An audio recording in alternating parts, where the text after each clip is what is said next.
ওর সাথে ফিজিক্যাল করতে আমার খুব ভালো লাগতো, এই এতটুকুই। আমার হাজবেন্ডের সাথে ভালো লাগতো না, ওর সাথে যতটুকু ভালো লাগতো। আপনি আপনার নামটা একটু বলবেন?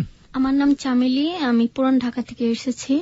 আচ্ছা, চামেলি পুরান ঢাকা থেকে এসেছে। চামেলি তো হ্যালো 920 নিশ্চয়ই শোনেন না? হ্যাঁ, অবশ্যই। আচ্ছা, তার মানে আপনি নিশ্চয়ই জানেন যেখানে কিছু বেসিক পরিচয় প্রথমে দিয়ে নিতে হয়।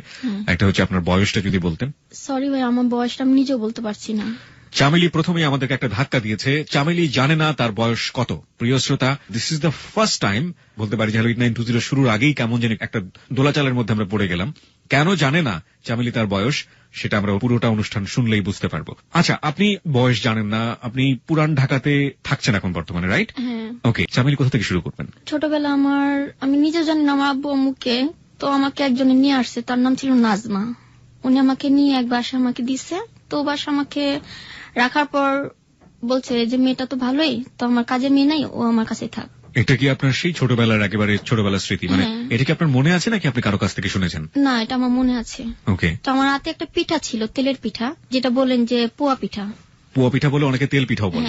তো আমার গলার মধ্যে আবার পাঁচটাই ছিল স্বর্ণের মতো, তাবিজের মতো, যে গ্রামে মেয়েরা পরে, ওটা ছিল। তো ওনারা আবার খুলে নিয়ে নিল। আমার চুল ছিল বড় বড়, তো চুলগুলি কেটে ফেলে দিল। কেটে ফেলে দেওয়ার পর বলতেছে ওর পায়ে শিকল দে।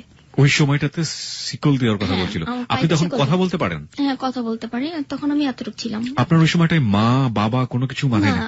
আমি নিজেও জানি না আমার মাকে বাবাকে, শুধু একবার শুধু জানতে চাই যে মা তুমি যেখানেই থাকো আমাকে একটু আদর করে বুকে টেনে নাও, বাস এতটুকু আমার রিকোয়েস্ট। তো যে বাসা আমি বড় হয়েছি, ওনারা আমাকে পায়ে শিকল দিয়ে ভাইয়া অনেক অত্যাচার করছে, মারধর করছে, এবং গরম পানি ঢালা হয়েছে। পাকের ঘরে আমাকে ঠিক মতো খাওয়া দাওয়া দেয়নি। বড় একটা মাছ রান্না করলে মাছও আমাকে দেয়নি, মাছের মাথা দিছে। মুরগি রান্না করলে মুরগির খাঁচা দিছে। কোনদিন আবার জুঠা ভাতও খেতে হয়েছে, 3 দিন কার পচা ভাত ধুয়ে ধুয়ে খেতে হয়েছে আমার। জাস্ট আমি শুধু আমরা শুরু করেছি মাত্র, আমরা জানি না যে শেষ পর্যন্ত আমরা কোথায় গিয়ে থামবো। প্রায় 12টা বছর আমার পায়ে শিকল ছিল। 12 বছর আপনার পায়ে শিকল ছিল। আপনি পুরান ঢাকার কোন বাড়িতে বড় হয়েছেন আমাদেরকে একটু বলবেন? ভাই আমি ও বাড়ির নাম বলতে পারবো না। এটা কি পুরান ঢাকাতেই ছিল? এবং যাকে আমি বাবা ডাকতাম যখন আমি সাবালক হইনি, সে বাবা আমার সাথে কি বলবো, আজকাল বলে শুনছি যে মেয়েদের পারলে বলে মেয়েদের আপন মেয়ের মতো দেখে, কিন্তু তারা আমাকে আপন মেয়ের মতো দেখেনি। সে বাবা আমার সাথে এটা করছে। সে নাকি বড় ভাই শুদ্ধ আমার সাথে এটা করছে। এটা মানে আপনি শারীরিক সম্পর্কের কথা বলছেন? আমাকে মুখ বেঁধে, হাত বেঁধে, তখন আমার পায়ে শিকল, আমি বুঝিনি কিছু, আমাকে পেন পড়তে দেয়নি, আমাকে স্কার্ট পরা রাখতো। পরিবারের অন্যান্য মেম্বাররা ছিল না? ওনার স্ত্রী? আমি ওনাকে বলছি যে মা আব্বু আমার সাথে এটা করছে, কয় কি বড় হইলে ভালো জায়গা বিয়ে দেবো না, এইসব কথা যে মানুষ না জানে। কিন্তু আমি মহল্লা মানুষ সবাইকে বলছি, কারণ আমি মিথ্যা তো বলতে পারি না কারোর কাছে, আর সত্যটা আমার পেটে থাকে না। তো আমি সবার কাছে বলছি, বলার পর বলছে বোন আমরা কি করব বল, আমরা তো ওদের বিরুদ্ধে যেতে পারি না। তো আমার যে একটা চাচি ছিল, চাচির কাছে বলছি, চাচি বলছে এইসব কথা কারোর কাছে বলিস না, মানুষে খারাপ কইব, মনের ভিতরে রাখা দিয়ে, ঠিক আছে বড় হইলে এটা মনে কর প্রকাশ করিস। তো যখন আমি সাবালক হয়েছি, আমাকে একটা গরম ট্যাবলেট খাওয়ানো হয়েছে, মানে যে মাসে মাসে যেটা হয় সেটা হয়নি। তো আমাকে গরম পানি দিয়ে একটা ওষুধ খাওয়ানো হয়েছে। খাওয়ানোর পর আপনি বলুন, আপনি আজকে সবচাইতে ভালো জায়গায় এসেছেন, যে জায়গাটায় মন খুলে মানুষ মনের কথা বলতে পারে। আমরা হয়তো কিছুই দিতে পারবো না আপনাকে। আপনি যদি কাঁদতে চান আপনি মন খুলে কাঁদুন, আপনি যদি বলতে চান মন খুলে বলুন। আমি কখনো বাচ্চা কি জিনিস আমি বাচ্চা বুঝিনি। আমি তখন বড় হইনি যে আমার পেটে যে একটা বাচ্চা আসবে। আমার তখন বিয়ে হয়নি, আমার বাচ্চা আসবে কোথা থেকে। আমি কারোর সাথে কিছু করিনি, শুধু ওনারাই করছে। তো ওনারা আমাকে একটা গরম পানি দিয়ে একটা ওষুধ খাওয়াছে। খাওয়ার পর এতটুকু একটা জিনিস বেরোইছে। বেরোর পর মহিলার মেয়ে বলতেছে মা এটা কি, একটা বাচ্চা। দুইটা চোখের পানি ঝরঝরা পড়ছে যে আমি তো একটা বাচ্চা, আমার পেটেতে কিভাবে একটা বাচ্চা বের হয়। তখন আমার অনেক বেলেটিকি শুরু হয়। শুয়ার পর আমাকে হাসপাতালে নিয়ে যায় না, আমাকে ঘরের ভিতরে রাখে, গরম পানি ঢালে। এই কাজটা করতো আপনার পালক পিতা?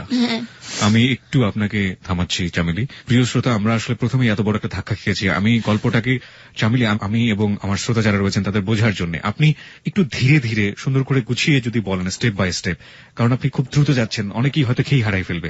কিভাবে আপনি আসলেন ফ্যামিলিতে, কি করতো আচরণ, কোন রাতে আপনার সাথে ঘটনাগুলো ঘটলো, এবং ঘটার পরে এটা ক্রমান্বয়ে ঘটতো কিনা, আপনি ধীরে ধীরে যদি সামনের দিকে যান। নাজমা যখন এই বাসা দিয়ে, তো নাজমাটা কে ছিল? ও এলাকায় থাকে, ওর হাজবেন্ডের নাম হলো কালাম। আমি ওনাকে বারবার জিজ্ঞেস করছি যে আমাকে কোথায় নিয়ে যাওয়া হচ্ছে, আমাকে কোথা থেকে আনছো। যখন ওনারা কিছু বলে না তখন আমি আর কোনো কিছু বলি এই না। নাজমার সাথে কি পরবর্তীতে আপনার যোগাযোগ ছিল? হ্যাঁ হ্যাঁ, পরবর্তীতে আপনি যোগাযোগ করেছেন? হ্যাঁ, অনেক জিজ্ঞাসার চেষ্টা করছি, নাজমা আপা আমাকে কইতে আনছেন, আমার মাকে, আমি কি মুসলমান না আমি বৌদ্ধ না খ্রিস্টান, আমাকে বলেন, আমি যদি মারা যাই আমার মাটি দিবে কে? তো বলতেছে তুই জানোস ভালো, আমি কি জানি, যাতে গালাগালি করে, তুই একটা রাস্তার মেয়ে, যা মুখ দেখতেছে তা কইতাছে। তো আমি কিছু বলিনি। মানে এটা পরে হয়েছে যখন আমার পাইছিগুল খুলাইছি তখন আমি উনাকে জিজ্ঞেস করছিলাম। তো যে বাসা আমি ছোটবেলা থেকে বড় হয়েছে পাইছিগুল ছিল, ভাইয়া বিশ্বাস করবেন না, আমাকে পাইছিগুল উঁচা করে রাখতো। উঁচা মানে? উঁচা করে পাও, যেমন কুকুরদের বেঁধে, কুকুরদের পাটা টান, ওহো এইভাবে রাখতো। তো আমি এখন আমার ছোটবেলার অভ্যাস, পা উঁচু করে না ঘুমাইলে আমার রাত্রে ঘুম আসে না, পা প্রচন্ড ব্যথা করে। তো ওনারা আমাকে কারেন্টের তার পেঁচানো মারতো, বেল দিয়ে মারতো, এবং যেটা হলো মরিচ বাটা।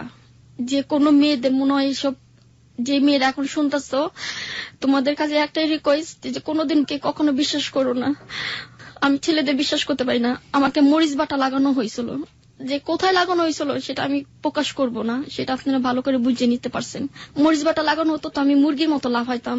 তো আমাকে ঠান্ডা পানির ভিতরে রেখা দিতে হইতো, শীতের ভিতরে আমাকে উলঙ্গ করে বাইরে খাড়া করে রাখতো। তখন 10 জনের সাথে ছাড়া আমাকে দেখতো, তখন প্রচন্ড খারাপ লাগতো। তো আমি খালি চিন্তা করি এগুলো কেন করতো আপনার সঙ্গে? কাজ না করলে আমাকে মারধর করা হইতো। আর ভাইয়া আমার পায়ে প্রচন্ড ঘা হয়ে গেছিল, পাও রাতে অনেক চুলকাতো। তো আমি বলছি মা আমার পাও দুইটা কাইটা ফালাই দেন, আমার আর ভাল লাগে না যন্ত্রণা।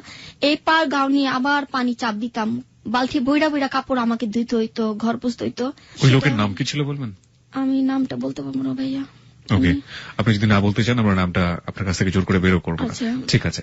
একটা জিনিস কি ভাইয়া, ওর ঘরে 2টা মেয়ে, উনি লজ্জার ব্যাপার, তবু বলি যে আর 10টা মেয়ে শুনুক, ওনারা যখন হতো আমাকে দিতে হইতো। আপনি কি বুঝতে পারতেছেন? মানে আমি যতটুকু বুঝেছি যে ওই পরিবারে আরো 2টো মেয়ে ছিল, এবং তাদের যে মান্থলি প্রবলেমটা হতো সেই প্রবলেমের কাপড় চোপড় গুলো আপনাকে ধুতে হতো। আমি ধুইতাম। ওনারা যে ভাত খেয়ে রাখতো ওই জুঠা ভাত আমাকে খেতে হতো, না খেলে মারতো। জুঠা ভাতের ভিতরে তেলে পোকা এগিয়ে রাখতো, ইঁদুর এগিয়ে রাখতো, ওগুলো আমাকে খেতে হতো। তো রাত হতো, রাত্রের ভিতরে বলতো কি, তখন তো ছোটবেলায় সবাই বিছনা রুংরা করে, জি ছোটবেলায় আমি বিছনা আমাকে কি করতে, চাপকল আছে না, চাপকলের এখানে ছালা বিছায়া, কাঠের উপরে বিছায়া ওখানে আমাকে শোয়া করে রাখতো। এইভাবে শুয়ে থাকতাম। না একটা বালিশ ছিল, না একটা খাতা ছিল, না একটা চাদর ছিল। তো ফাইসলামে তখন আমি যখন 7 বছর হলাম তখন আমাকে মারধর করতো কি, আমাকে মানে শরীরের মধ্যে টাচ করে মারতো। যাচ্ছে না কোন কোন মেয়েরে থাপ্পড় মারে, চুলো ধীরা মারে, এরকম না, আমাকে গায়ে টিপা টিপা মারতো, মাথা মধ্যে হিট মারতো, ঠিক আছে, কল দিয়ে বাড়ি মারতো। এই মারটা কি মারতো? মারতো যাকে আমি মা ডাকতাম। আচ্ছা। তার ঘরে সবাই আমাকে মারতো, কিছু বলতাম না। কেউ কুক সামনে ঘুষা মারতো, কেউ মাথা মিদে লাথি মারতো, কেউ মাথা মিদে ঘুষা মারতো, অনেক মারধর করতো। মানে ওনার 2টো মেয়ে ছিল? হ্যাঁ। কোন ছেলে ছিল? হ্যাঁ 5টা ছেলে ওনার। 5টা ছেলে 2টো মেয়ে, 7 জন। এই 7 জনের সবাই আপনার সাথে এরকম আচরণ করতো? ওকে, তারপর? তো ওনার 2টা ছেলে আছে, নাম হলো জুয়েল মুনির, ওদের আমি আবার কোলে পিঠে করে মানুষ করছি। আপনার চেয়ে ছোট ছিল? হ্যাঁ। ওরা আমাকে আবার খুব আদর করে, আমাকে বড় বোন বলে জানে, এখনো দেখলে সালাম দিবা আমাকে দেখলে সিগারেটটা পর্যন্ত এখন খায় না। ওদের পালছি, পালার পর ওই মেয়ের একটা বিয়ে হলো, বিয়ে হওয়ার পর যে দেখেন ভাইয়া পাপেরও ছাড়ে না, মেয়ের একে 7টা বিয়ে হয়েছে। কোন মেয়ের? বড় মেয়ের। ওনার যে ছোট মেয়ে যেটা কলেজে পড়াশোনা করতো, এখন সরকারি চাকরি করে, ও বিয়ের আগে একটা প্রেগনেন্ট ছিল, কার বাচ্চা ও নিজেও জানতো না, ওইটাও নষ্ট করলো। তা দেখেন ভাইয়া পাপেরও ছাড়ে না, আমার ক্ষতি কে করবে, আল্লাহর ক্ষতি করে দিচ্ছে। তো ওখান থেকে একটা ছেলের সাথে আমার ইলেকশন হয়। আমি যতদূর বুঝি যে আপনি যে পরিবারে আসলেন, কোন একজন মহিলা আপনাকে পরিবারে দিল, তার নাম ছিল নাজমা, যার কাছ থেকে আপনি উদ্ধার করতে পারেননি এখন পর্যন্ত, যে আপনার কোথা থেকে নিয়ে এসছে। 1 2 নম্বর হচ্ছে এই পরিবারে আপনি কত বছর ছিলেন? প্রায় 12 বছরের মতো। আপনি এখানে আসার পরে 12 বছর ছিলেন, এখানে আপনি সাবালিকা হয়েছেন, এখানে আপনাকে অমানবিক কিছু কাজকর্ম করাতো এবং আপনার উপরে প্রচন্ড শারীরিক নির্যাতন করতো ওই বাড়ির গৃহকর্ত্রী, এবং ওই বাড়িতে আপনার যে পালক পিতা ছিল তিনি আপনার সাথে অবৈধ শারীরিক সম্পর্ক করতেন জোর করে। একটা সময় পরে আপনি কনসিভ করেন, বাচ্চা চলে আসে পেটে, এবং সেটা আপনাকে, তখন কি আপনি সাবালিকা ছিলেন না নাবালিকা ছিলেন? এখন আমার বয়স কত সেটা আমি জানি না, তখন আমার বয়স ছিল 11 বছর। তার মানে আপনি তখন নাবালিকা ছিলেন। সেই সময়টাতে আপনি কনসিভ করে ফেললেন, বলা যেতে পারে আপনাকে জোর করে হোক, যেভাবেই হোক আপনাকে আবর্ষণ করানো হলো। এই হচ্ছে গল্পের সামারি। তারপরে আমি আসতে চাই, আপনি একটু সিরিয়ালি বলবেন প্লিজ, একের পর এক, স্টেপ বাই স্টেপ। হ্যাঁ তারপরে ওখান থেকে এক ছেলের সাথে সম্পর্ক হলো, ছেলের নাম হলো মাসুদ। ও আবার রাস্তা দ্বারা মুড়ি খাচ্ছে। মাসুদের সাথে কিভাবে হলো? রাস্তা খারে মুড়ি খাচ্ছে। আচ্ছা, okay. তো ভাই আমার এমন একটা শিকল পায়ে ছিল, 5 তলা পর্যন্ত চলে যেতাম। শিকল দিয়ে আপনি 5 তলা পর্যন্ত যেতে পারতেন? দোকানেও যেতে পারতাম, দোকান থেকে সদে আনতাম, পানি আনতাম। শিকল পড়া অবস্থায়? হ্যাঁ। লোকজন কিচ্ছু বলতো না? কিচ্ছু বলতো না, ওনাদের ভয় পাইতো। ওনার 4টা ছেলে সন্ত্রাসী, একটা ছেলে সাংবাদিক। সাংবাদিক? কোন পত্রিকার সাংবাদিক? পত্রিকার, মানে কোন একটা দৈনিক পত্রিকার সাংবাদিক? উনি নামের সাংবাদিক, কামের সাংবাদিক না, মানে বুংবাং টাইপের সাংবাদিক। ওকে। তো শিকল শুদ্ধ আমি যেতাম, তো শিকল দ্বারা স্কার্ট পরা ছিলাম। তো স্কার্ট যে ভাইয়া পরছি, নিচে পেন পরিনি, আমাকে পেন পড়তে দেয়নি। পেন পড়তে দিলে পেন কেটে ফেলে দিত। কে কাটতো এটা? যাকে আমি আম্মা ডাকছি। কেন কাটতো? মানে পেন পড়তে দিত না। ওনার মেয়েদের স্মার্ট ভাবে রাখতো, আমাকে রুংনা ভাবে রাখতো। তো এক পর্যায়ে গেছে ভাইয়া, এই যে ঈদ যে গেছে, রোজার ঈদ, আপনার কোরবানি, এখন ঈদের ভিতরে আমি কান্না করি। কেন কান্না করি জানেন? যে আগের দিনটা যদি থাকতো ভাইয়া, তাহলে বন্ধু বান্ধবের সাথে ঘুরতে পারতাম, কিন্তু কার সাথে ঘুরিনি। ঈদের ভিতরে ভাইয়া আমাকে কম দামে একটা ছিঁড়া জামা দিচ্ছে, আর ওর মেয়েদের ভালো ভালো জামা দিচ্ছে। তো পেনজেম পরছি, আমাকে বলে যে তুই বাইরে ঘুরতে পারবি না, তুই ভিতরে থাক। তো ঈদের ভিতরে কান্না করছি ভাইয়া, যে আল্লাহ, একটা বছর একটা দিন আমি কি কারোর মুখ দেখতে পারবো না? আমি কি বাইরে যেতে পারবো না? তো মাসুদের সাথে দেখা হলো, ও আবার সাদা শার্ট আর সাদা পেন পরছে। ভাই আমাকে 5 টাকা মুড়ি দিবেন? মেয়ে হয়ে কিভাবে ছেলেদের অর্ডার দেন, আপনি এসে নিতে পারেন না? মুড়ি নিয়ে আসছে, এসে দেখে আমার পায়ে বড় একটা শিকল। কি ব্যাপার, তুমি কি পাগল নাকি? তুমি কি কাউকে কামড়াও? আমাকে কেন কামড়াবো? আমাকে শিকল দিচ্ছে, তাদের ভালো লাগছে সেজন্য শিকল দিয়ে রাখছে। এরপর ওর সাথে আমার রিলেকশন হয়, মুড়ির ভিতরে একটা কাগজ দেয়, ছোট্ট একটা করে নাম লেখা। তো ভাইয়া এখন তো যেটা মানে দেখ শিক্ষিক বিদ্যা, মানুষের দেখি সরি, ডিসকাস্টিং, মানে যা দেখি তা শিখতেছি। তো যে কাগজটা আমি আই লাভ ইউ লিখছে, তো আমি জানতাম না, আমি ভালোবাসা, আমি নিজে এখন ভালোবাসা কি জিনিস বুঝিনি। তো ওর মেয়ে যাবো কলেজে পড়াশোনা, ওর মেয়েকে আমি দেখালাম যে কানন আপু, বড় মেয়ের নাম ছিল কানন, ওইটা কি লেখছে? বলতেছে এটা তো আই লাভ ইউ লিখছে। কে লেখছে? আমি কই ছেলে লেখছে। কত বড় সাহস, এক কাজের মেয়েকে আই লাভ ইউ লিখছে। ওরে ধরা মায়ের দরকার। পরে ওই ছেলে কি করলো, যে বাসা মানে ও থাকে, ও বাসার ভাড়াটা আমাদের বাড়িতে ভাড়া এলো। উনি আবার শরবত বিক্রি করে, ওনার নাম ছিল আবার বাবু, বউর নাম ছিল রানী, আর মেয়ের নাম হলো বর্ষা। উনি আমার কি করলো, বাসা আসলো, আসার পর আমার সাথে মাসুদের সাথে দেখা হলো। ছাদের উপরে যা মাসুদের সাথে কথা বলি এবং বারিন্দার সাথে কথা বলি, এরপর যে মা ডাকি, সে আবার দেখে ফেলে। দেখার পর যে আমার চুল ছিল ভাইয়া, বড় বড় চুল হলে না কেটে ফেলে দিত। মাসুদের সামনে চুল গেলে আমার কেটে ফেলে দিল। মাসুদের সেদিন বকছে যে আপনি একদিন আমি এই মেয়েকে চিকল ভেঙে ওকে পালাই নিয়ে যাবো। যে ছেলেটা আপনাকে মুড়ির ভিতরে আই লাভ ইউ লিখে পাঠিয়ে দিল, ওকে আমি ভালোবাসি, ওকে আমি যেভাবে হোক আমি এখান থেকে উদ্ধার করে নিয়ে যাব, আপনি দেখবো কি করেন আপনি। পরে মাসুদকে ইচ্ছা মতো মারধর করা হলো, যে বড় ভাই উনি আবার মারধর করলো। মারধর করার পর মাসুদে বললো যে চলো তুমি অক্ষণে চলো আমার সাথে। আমি কিভাবে যাবো, পাইছি করে আমি কিভাবে যাবো, আমাকে নেওয়ার মতো ক্ষমতা তোমার নেই। আমি এই জায়গাটায় ফিরবো, আমার কিছু কোশ্চেন আছে। পুরো ঘটনাটা শোনার পরে আমি আসলে পুরোটা মাথায় নিতে পারিনি, হঠাৎ করে আসলে অনেক বেশি ধাক্কা খেয়েছি, যেটা সাধারণত হয় হ্যালো 8920 তে ধীরে ধীরে আমরা একটা গল্পের অনেক চড়াই উতরাই পার করি, কিন্তু প্রথমেই আপনার গল্পের এত বেশি আপস এন্ড ডাউন আমি ঠিক সামনে নিতে পারিনি। আমি কিছু কোশ্চেন করতে চাই, ঠিক মাসুদের এই জায়গাটা থেকে আমি আসবো, তবে তার আগে আমি একটু পেছনে ফিরে যেতে চাই। সেটা হলো যে আপনার সাথে আপনার পালক পিতা যে সম্পর্কটা করত, এই সম্পর্ক তো আপনি সবাইকে বলে দিয়েছিলেন, লাইক ওনার ফ্যামিলিতে যে ওনার যে সন্তানরা আছে তারাও এটা জানতো। জানার পরে তাদের প্রতিক্রিয়া কি ছিল, বিশেষ করে ওনার সন্তানদের প্রতিক্রিয়া? তারা কিছু বলতো না। তার 2টা ছেলে বলতো যে এইভাবে একটা মেয়ের বান্দির মতো খাটানো, মেয়ের জীবনটা নষ্ট করছো, তোরাও দেখিস আমাদেরও এরকম ক্ষতি হবে, কোনোদিন না কোনোদিন কেউ আমাদের জীবন নষ্ট করবে। ওই ছেলেরা বললো। মেয়েরা কোনো কথা বলতো না? মেয়েরা কোনো। মেয়েদেরকে আপনি বলতেন যে আপনার আব্বু আমার সাথে এরকম করে? হ্যাঁ বলতাম। মেয়েরা কিছু বলতো না? মেয়েরা আরো আমাকে মারধর করতো। এই ধরনের ফ্যামিলি, ও মাই গড। ওকে, আর কি দেখেছেন আপনি? যাকে আমি মা ডাকছি তিনি কি করতো, কাজের মেয়ে নিয়ে আসতো, কাজের মেয়েদের সাথে করাইতো। যে কটা মেয়ে আসতো সব কটা মেয়েদের, পারবিন ছিল, রানীর কথা যে বললাম রানীও ছিল, সবার সাথে করতো। এই ধরনের সেক্সুয়াল রিলেশনশিপ আপনি যাকে পালক পিতা ডেকেছেন তার সাথে তার স্ত্রী নিজে করিয়ে দিত। ওকে ওকে, কি বললো ঠিক বুঝে উঠতে পারছি না। তার মানে এটা সব মহলে সবাই এটা জানলেও এটা নিয়ে কোনো ধরনের কোনো প্রতিক্রিয়া হতো না? এবং আপনার পালক মা যিনি, তিনি বলতেন যে এগুলো যদি কোথাও বলো তাহলে তোমার বিয়ে দিয়ে দিব না, এবং অত্যাচার বিয়ে দিব না। ভালো ভালো জায়গা থেকে বিয়ের কাজ আসতে ভাইয়া, আমাকে বিয়ে দেয়নি। পরে একদিন রাত্রে ও আমাকে বললো কি বাইরে একটু কথা বলবো, বাইরে আসো। তো বাইরে গেছি, কথা বলতেছে, তো এই মধ্যে ও মা আমাকে আবার বদনাম ছড়া দিল যে আমি ওর সাথে বলে কি করছি। তো মহল্লা সবাই জানাজানি হয়ে গেল। জানাজানি পর বলতেছে যে মাসুদ তুই যখন এই মেয়ে নিয়ে বদনাম করছে, তা যে তুই মেয়েকে বাচ্চা, যেমনি হোক মেয়েটাকে মাসুদটা আসলে কি আপনাদের পাশের বাড়িতেই ছিল? আর না, আমাদের তিনতলা যে বাসা মানুষ হয়েছে ও বাসা ভাড়া গেছে। বাসার ভাড়াটিয়া ছিল? হ্যাঁ, ও বাসা ভাড়াটা ছিল। যাওয়ার পর আমাকে বলতেছে, তুই কি আমাকে ভালোবাসিস? আমাকে হ্যাঁ ভালোবাসি। চল। আমাকে তাহলে শিকল কিভাবে যাব? ভালো কি সত্যি বাসতেন? হ্যাঁ, আমাকে বলতেছে যে যেভাবে হোক তুমি আমার জন্য রাত্রে অপেক্ষা করবা। তো রাত্রে আসছে, রাত্রে কথাবার্তা বলতেছি, বলার পর ধরে ফেলাইছে। ধরার পর আমার চুলে মুঠি ধরে 4 তলাতে হেসরা নামাইছে। নামানোর পর আমাকে তোমার খালি কোকসামি লাইতেছে, পাঁচলি মিদে ঘুষাইছে উনার বড় ছেলে আর উনি। তো আমি বলতেছি যে কেন মারতেছেন? ওই ছেলের সাথে তোর কি সম্পর্ক? আমি ছেলের সাথে আমি প্রেম করি। পরে কথা বলার পর আরো মারার পর ওই ছেলে কি করছে, রাত করে ঘুমিটা বেট খাইছে, রাস্তা মিদে খাড়া খাড়া গান গেতেছে। তো আমি চামিলি নিয়ে ভেগে যাবো। তো ওই ছেলেরে পুলিশ দা ধরে দিছে। ধরা দেওয়ার পর পুলিশে অনেক মারধর করছে।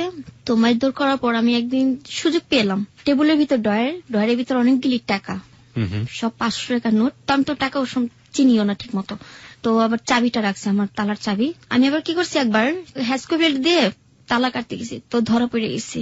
বাথরুমেতে টাইনা হ্যাসরা বাই করছে, স্কার্ট আছে না, মানে শোলের উপর উঠে গেছে। তো রাস্তার মধ্যে ফালাই মারতেছে, সব ছেলেরা চার হইছে। কিছু কিছু ছেলেরা বলতেছে যে এইভাবে কি একটা মেয়েকে অত্যাচার করে, মেয়েটা মরতে পারে না, মেয়েটা পালা যেতে পারে না, মেয়েটা কেন এত কষ্ট করে? তো আমি খালি আল্লাহর কাছে বলছি, আল্লাহ এমন কোন মানুষ দাও যে ফেরেশতা মতো যে আমাকে পায়ের ছিকলটা মুক্তি করে। তো ওই যে মনে মাসুদ আমার জীবনে আসলো। মাসুদ কি আপনার সমবয়সী ছিল নাকি আপনার চেয়ে বড় ছিল বয়স? আমার বয়স অনেক বড় ছিল। ওকে। ও কি করতে এমনিতে? ও সাইকেল বানাইতো। সাইকেলের মেকার ছিল? হ্যাঁ, মেকার ছিল। ওকে। তো প্রচন্ড টাকা ইনকাম করতো। তো ওর টাকার প্রতি আমার কোনো লোভ ছিল না। আমার এমনিতে আমার টাকার কোনো লোভ নেই। ও বলতেছে তোর জন্য আমি মাই খাইছি, তোর জন্য আমার এত বড় সম্মান গেছে, আমি তোকে যেকে ভাবে পালাই নিয়ে যাব। তো রাস্তার মধ্যে মারতেছে। মারার পর ঢয়ের ভিতরে ছিল, তো কাপড় ধুইতাছে আর চিন্তা করতেছি এই সুযোগ কিভাবে পালানো যায়। তো ডর খুলছি, ডরের ভিতরে আমাকে মা বাথরুমে যাম, কই যা। পরে বাথরুমে যা ভাইয়া, বড় তালাটা খুলছি, তারপর ছোট তালাটা খুলছি। খোলার পর ভাইয়া বিশ্বাস করবে না, আমার লাইফে মনে হয় এরকম দৌড় দিইনি। শিকলটা খুলে এমন একটা দৌড় দিচ্ছি ভাইয়া, বিশ্বাস করবেন না, যে দৌড়ে মনে করেন কুকুর ওইভাবে দৌড়তে পারেনি যেভাবে আমি দৌড় দিচ্ছি। তো দৌড় দেওয়ার পর একটা আম গাছ ছিল, আম গাছের সাথে একটা বাড়ি ছিল, টিনের ঘর। ও ঘরের ভিতরে যা পালাইছি। পালানোর পর ওই ঘরের ভিতরে ছিল আবার একটা ছিঁড়া বোরখা পরার পর রাত বাজে তখন 10টা। তো মুখে করে বাইরে গেছি। বাইরে যাওয়ার পর ওই যে নানুর বাসায় গেছি, যে নানু আমাকে আদর করে, ওনার মেয়ে, ওনার মা, নানু আমি পালাইসা পড়ছি, আমার ওর বাসা দিও না, দিলে আমি মরে যাবো, নাহলে আমি আত্মহত্যা করবো। ওনার মা মানে কার মা? এটা মানে যিনি আপনাকে মারেন তার মা? হ্যাঁ, তার মা। আপনি তো মানে কোথা থেকে পালিয়ে কোথায় গেলেন? আচ্ছা ঠিক আছে, তারপর? মানে ও বাসা থেকে পালিয়ে ওর গলির ভিতরে একটা আম গাছ ছিল। আচ্ছা, আম গাছের ওখানে গেলেন, কিন্তু ওইখানে গিয়ে একটা বাসার মধ্যে ঢুকলেন, ঢুকে আপনি বোরকাটা ছেঁড়া বোরকা পরলেন, পরে আবার ওই যিনি আপনাকে মারেন গৃহকর্ত্রী তারই মার কাছে আপনি গেলেন? হ্যাঁ, ওটার ছিল আবার বাগাবাড়িতে, ওর বাড়ি বাগাবাড়ি আছে না, সবাই বলে যে শহীদ। উনি তো আপনাকে তার বাসাতে আবার ফিরিয়ে দেবে? না, ওইখান থেকে আমি আবার কি করছি যে দেখতেছি ওনার আবার ফোন দিয়ে বলতেছে যে চামলি তো আমাদের বাসায় এসছে, তুই কি কস? কমা ওরে রাখো, আমি আইতাছি অক্ষণে। ওটা যখন শুনছি ভাইয়া বিশ্বাস করবেন না, বোরখা মোরখা খুলে উন্না কাছা মেরে আবার ওই ভাকান্তে পালাই গেছি, যে আমি এখন মুক্ত পাখি, যে পাখি ছুটলে যে পাখির কোনো হুদিস পাওয়া যায় না, পাখি এখন কোথায় যে বাসা বাঁধবে। তো ওই ছেড়া আবার শরবত বানায়, শরবত বেচতেছে। তো আমি এক পিচ্ছির বাড়ি পিচ্ছি, ও যে কালো ছেলেটা আছে ওই ছেলের বলো যে চামলি আসছে। তো ও আমার খবর শুনি না, দৌড় পেড়ে গেছে। দৌড় পেড়ে যে আমাকে ধরছে, কিসে তুমি পালাইছো কে? আমি যেভাবে হোক আমাকে নিয়ে চলো, তুমি কোথায় নিয়ে যাবা? হ্যাঁ, কোথায় নিয়ে যাবা আমি জানি না। তো কি করলো, আমাকে নিয়ে মসজিদে নিয়ে গেল। তো মসজিদে তো মহরমের চান, বিয়ে পড়াবে না। আমাদের যে বিয়ে হয়েছে কোনো ডকুমেন্ট নেই, কোনো কাগজ নেই, আমাদের যে বিয়ে হয়েছে। যে মামা, এই যে যার বাসায় আমি বড় হয়েছি, তার ভাই বাচ্চু নাম, ও মামাটা অনেক ভালো, আমাকে অনেক আদর করে, আমার মেয়ের মতো দেখে। ওই মামার কাছে গেছি, মামা মোল্লাইন না বাসায় না বিয়ে করাইছে, যেটা আগে আমল হয়েছে। আমি কিন্তু ভাইয়া 88 বন্যা দেখেছিলাম। 88 বন্যাও আপনি দেখেছেন? হ্যাঁ। তাহলে আমার বয়স কত হবে এখন? 88 বন্যা আপনি কত বছর বয়সে দেখেছেন সেটা তো আমি জানি না। তখন আমার পায়ে ছিকল ছিল। এই প্রশ্নগুলোর উত্তর কি প্রিয় শ্রোতা আপনার কাছে আছে? যদি থাকে তাহলে আপনারা লিখে পাঠিয়ে দিতে পারেন আমাদের ফেসবুকে। আমার কাছে 88 বন্যা দেখেছি। তো আমার প্রিয় শ্রোতার কাছে একটা অনুরোধ, 88 বন্যা ভিতরে একটা মেয়ে যখন দেখতে পারে, তার মেয়ের কতটুকু বয়স হতে পারে? 88 বন্যা তো 5 বছরের মেয়েও দেখতে পারে, 7 বছরের মেয়েও দেখতে পারে। চলুন আমরা পুরো গল্পটা শুনি, তারপরে আমরা বয়স বের করার চেষ্টা করি। আমার মামা বিয়ে দিল, বিয়ে দেওয়ার পর বলতেছে তোর এখন একটা ঘর ভাড়া নিয়ে ওখানে থাক। ওই ছেলে সাইকেলের মেকার ছিল এবং আবার রাতে শরবত বিক্রি করতো। হ্যাঁ, শরবত বিক্রি করতো, বিক্রি করার ছিল, আর সেটা আমার জন্য। আপনার জন্য কেন? শুধু আমাকে দেখার জন্য শরবতটা বিক্রি করা হতো। ওখানে বিক্রি করতো আপনাদের বাসার লগেই, বাসার সাথে? আমি ছাদের উপরে কাপড় শুকা দিতে যেতাম, ও আমাকে দেখতো, এই জন্য এখানে শরবতটা বিক্রি হ্যাঁ, করতো। তো করার পর আমাকে আলামগঞ্জ গলিতে নিয়ে ভাড়া নেয়। তো ও বাসা ছিল আবার ছেলের মামা, দূর সম্পর্কে মামা নাকি মামা যায় না। তো আমার চুল দেখলো অনেক বড়, তো মেয়ে বলে যে বউ তো ভালোই সুন্দর, করতে পাইলি এত সুন্দর বউ। তো অনেক কথা বললো, বলার পর ওর সাথে 3 মাস যাবত সংসার হয়। 3 মাস। এই 3 মাসের মধ্যে আপনি যাদের বাড়ি থেকে পালিয়েছেন ওরা আপনার সাথে না যোগাযোগ করেনি? কোনো খোঁজ নেয়নি।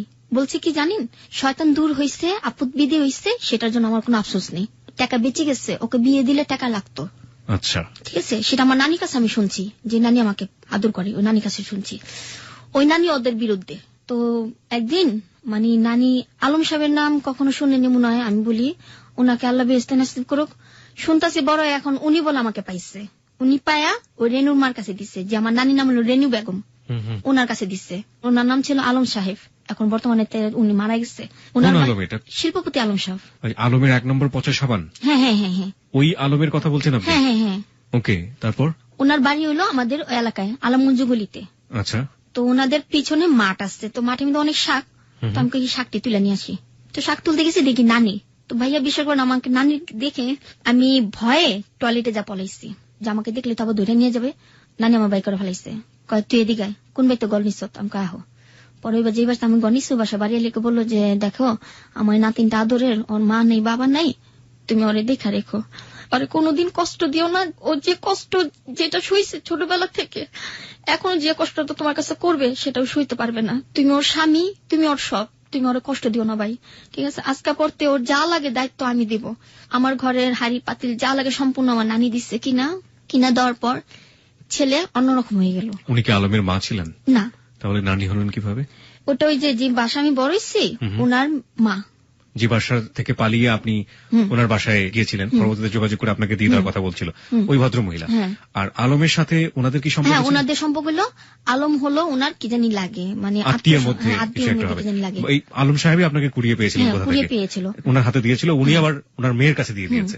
এই হচ্ছে মোটামুটি কাহিনী, মূল কাহিনী। আচ্ছা, কিন্তু ভাইয়া আমি জানি না কি আমাকে পাইছে, কিন্তু আমার এতটুকু খেয়াল আছে যে নাজমা আমাকে নিয়ে আসছে। এটা খেয়াল আছে যে নাজমা আপনাকে ওই বাড়িতে নিয়ে এসেছে? হ্যাঁ, ওই বাড়িতে আমাকে নাজমা নিয়ে আসছে, এবং আমার হাতে একটা পিঠা ছিল। আমার এতটুকু খেয়াল আছে, তখন আমি হাফ প্যান্ট পরি। এছাড়া আপনার কোনো মেমোরি নেই? কোনো আর খেয়াল নেই। ওকে, ঠিক আছে। হ্যাঁ, তো আপনার জামাইয়ের কাছে ওই ভদ্রমহিলা বলছিল এই কথাগুলো, তারপর? পরে বলার পর 6 মাস সংসারের পর প্রথম বাচ্চা পেটে আসে। আমি তো বাচ্চা নেওয়ার কোনো সিদ্ধান্ত নেই, যে আমার একটা বড় বোন থাকবে, যে বড় বোন বুঝাবে যে চামলি তুই বাচ্চাটা নিস না, এখন তোর বয়স হয়নি বাচ্চা নেওয়ার। বাচ্চাটা নেওয়ার পর পোলাপাইনের বুদ্ধি ভাইয়া, আমি নদীতে যেতাম, মাছ ধরতাম, সাপ ধরতাম, ব্যাঙ ধরতাম। সাপও ধরতেন? হ্যাঁ, পাখি ধরতাম। সাপ কেন ধরতেন? সাপ ধরতাম পোলাপাইনদের ডর দেখানোর জন্য। বড় বড় সাপ ধরতাম। তারপরে যে কুচ্ছা আছে না, কুচ্ছাও ধরতাম। তারপরে বাসায় আমাকে বাজারে টাকা দিত, আমি রান্না করতাম না। আমি যে প্রেগনেন্ট সেটা তো আমি জানি না। তো পোলাপাইনদের সাথে মার্বেল খেলতে যেতাম, বিরিং খেলতে যেতাম, চারা খেলতাম টাকা দিয়ে। তো ঘরে এসে আমাকে বিল দিয়ে মারতো আমার হাজবেন্ড, বিল দিয়ে মারতো, চোখের পায়ে ভেঙে ইচ্ছা মতো পিটাইতো। মাসুদ? হ্যাঁ, মাসুদে। কেন? ওই যে আমি বাজার করিনি, রান্না করি নেই, ছেলেদের সাথে যা খেলাধুলা করি, নদীতে যাও কেন গোসল করি। আর অন্যান্য ছেলেরা আমাকে মধ্যে নিয়ে চলে যেত, আমি সাঁতার জানি না, তো আমাকে ওই যে আছে না, এটা কি বলে, মানে যে সাঁতার কাটে যে টায়ার টিউব? হ্যাঁ, টায়ার টিউব, ওটা দিয়ে আমাকে মধ্যে নিয়ে যেত। মধ্যে নিয়ে যাও আমাকে, কেউ আমাকে গালে কিস করতো, কে কপালে কিস করতো, মানে পোলাপাইন। তখন তো বই করতে পারিনি যে আমি একটা মুক্ত পাখি, খাঁচা থেকে বন্দি পাখি থেকে ছাড়া পেয়েছি, এখন আমি আকাশে উঠতে চাচ্ছি, সেরকম ব্যাপার। তো আপনার হাজবেন্ড এগুলো সহ্য করতো না? না করাটাই স্বাভাবিক। যে তুই এখন আমার বউ, তুই কেন বাইরে পরপুরুষের সাথে কেন গোসল করবি, হ্যান তেন মায়ের মাইদুর কত। পরে বাড়িওয়ালা বলতো যে দেখ ও একটা বাচ্চা পেটে, ওকে ওর বাচ্চা পেটে, আমাদের হাজবেন্ড জানতো না যে আমার যে বাচ্চা পেটে। পরে ভাইয়া একদিন রাত্রে রাগ করে চলে গেছি, রাগ করে চলে যাওয়ার পর নদী পাড়ে বসে বসে কাঁদতাছি। তো আমার এক ছোটবেলার বান্ধবী নাম হলো জাসমিন, ওর সাথে এখনো দেখা হয়নি। ও আমাকে নিয়ে নদীর ওপার চলে গেল, চল ঘুরে আসি। কোন নদী এটা? এটা আপনার বুড়িগঙ্গা নদী আমাদের। নৌকা দিয়ে চলে গেল। তো কিছু ছেলেরা ওকে আবার চিনে, কিরে জাসমিন কেটা, নিয়ে আসছি তোদের জন্য। কেন নিয়ে গেছে, কিসের জন্য নিয়ে গেছে আমি জানি না। মানে একটা জিনিস বুঝলাম যে আপনার হাজবেন্ডের সাথে আপনার সম্পর্ক ভালো যাচ্ছে না এবং সেটা আপনি আপনার বান্ধবীর কাছে হয়তো বলেছেন বা বান্ধবী চাচ্ছে আপনাকে এই পরিবেশ থেকে মুক্ত করার জন্য, এবং সে নদী পার করে আপনাকে কোন এক জায়গায় নিয়ে যাচ্ছে। বলছে যে খুব সুন্দর জায়গা, ওখানে গেলে তোর মনটা ভালো লাগবে। তো আমাকে নিয়ে গেল। নিয়ে যাওয়ার পর দিকে অনেক ছেলেরা আসছে। একটা ছেলের নাম ছিল গাফফার, আর একটা নাম ছিল আপনার আলমগীর, কাল্লু। ওদের 3টা নামই জানি, আর বেশিটুকু নাম জানি না। তো ওরা আমাকে নিয়ে যাওয়ার পর আমাকে বললাম, ভাই আমি বাসা চলে যাবো, ভাল লাগতেছে না। থাকো না, একটু থাকো, ভাল লাগতেছে, তুমি অনেক সুন্দর মেয়ে, তুমি কোথায় যাবা? তখন বিকেল 5টা বাজে। 5টা বাজার পর আমাকে ভাইয়া বন্দে নিয়ে গেল। বন্দে একটা চর আছে, চরে কাশফুলের সামনে আমাকে নিয়ে গেল। তো ওখানকার ছেলেরা আমাকে দেখার পর বলতেছে, কি খাবা? আমি কইলাম কিছু খাবো না। কয় কিছু একটা তো নাও। আমি কইলাম খাবো না। কয় একটু ঠান্ডা খাও। নিয়ে আসছে। আসার পর আমাকে একজনে পিছন দিয়ে ধরলো। আপনি জেসমিনকে জিজ্ঞেস করছেন না যে ও চলে গেছে? বলেন কি? তাহলে তো তখনই আপনার বুঝে যাওয়া উচিত যে কিছু একটা হতে যাচ্ছে। জানি না ভাইয়া, আমি ভাবছিলাম যে ও কোথাও। আমাকে বলছে যে জেসমিন আনতে গেছে, তোর জন্য ঠান্ডা আনতে গেছে। এখান থেকে ওরা তো ঠান্ডা নিয়ে আসছে আমার জন্য। তো কেউ আমাকে পিছন দিয়ে ঘাড়ে ধরছে। ঘাড়ে ধরলে ভাইয়া আর কিছু করা যায় না। ঘাড়ে ধরার পর চুলে ধরছে, কেউ আমার হাত ধরছে, কেউ পা ধরছে, হাত বাইন্দা মুখের ভিতর তুলা দিয়ে তারপরে মনে করেন এই 16 জনে মিলে আমাকে এই অবস্থা, আমি নিজেও কন্ট্রোল করতে পারিনি যে আমার লাইফটা এরকম যাবে। আমার 1 মাসে প্রেগন্যান্ট, আমার বেবিটা নষ্ট হয়ে গেল। আমি নিজেও জানি না যে আমার বেবিটা থাকবে কিনা।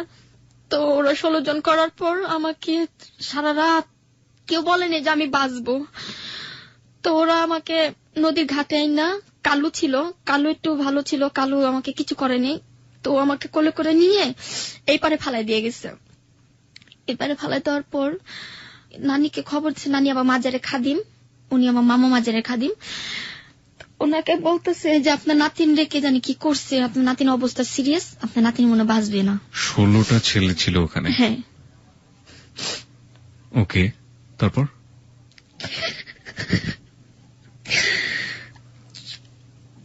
পরে তো আমার নানি সবাই মিলে আমাকে ধরে নিয়ে যায় যে আপনার নাতিন মনে বাঁচবেন, আপনার নাতিন হাসপাতালে নিয়ে যান। তো ডাক্তারে বলে যে ভাই যেমনি হোক আমার নাতিনের বাচ্চাটা জম থাকে, যদি বাচ্চাটা না থাকে তো আমার নাতিনের সংসারটা ভেঙে যাব। কারণ এমনি তোর মা নেই, বাবা নেই, ছোটবেলা থেকে মারা দূর পাইনি, বেবিটা বাঁচাতে পারলাম না। আপনার হাজবেন্ড কি ওই মুহূর্তে আপনার পাশে ছিল? না, ওকে জানানো হয়নি। ওকে পরে জানানো হয়েছে। আমার নানি বলছে, ভাই দেখ জীবনে মানুষের অনেক ঘটনা ঘটে, তো তুই মনে কর একটা অ্যাক্সিডেন্ট হয়েছে, তোর বউ সিঁড়িতে পড়ে যে বাচ্চাটা নষ্ট হয়ে গেছে। তো আমার শাশুড়ি কখনো মেনে নেয়নি, আমাকে মেনে নিতে পারেনি, এখনো মেনে নেয়নি।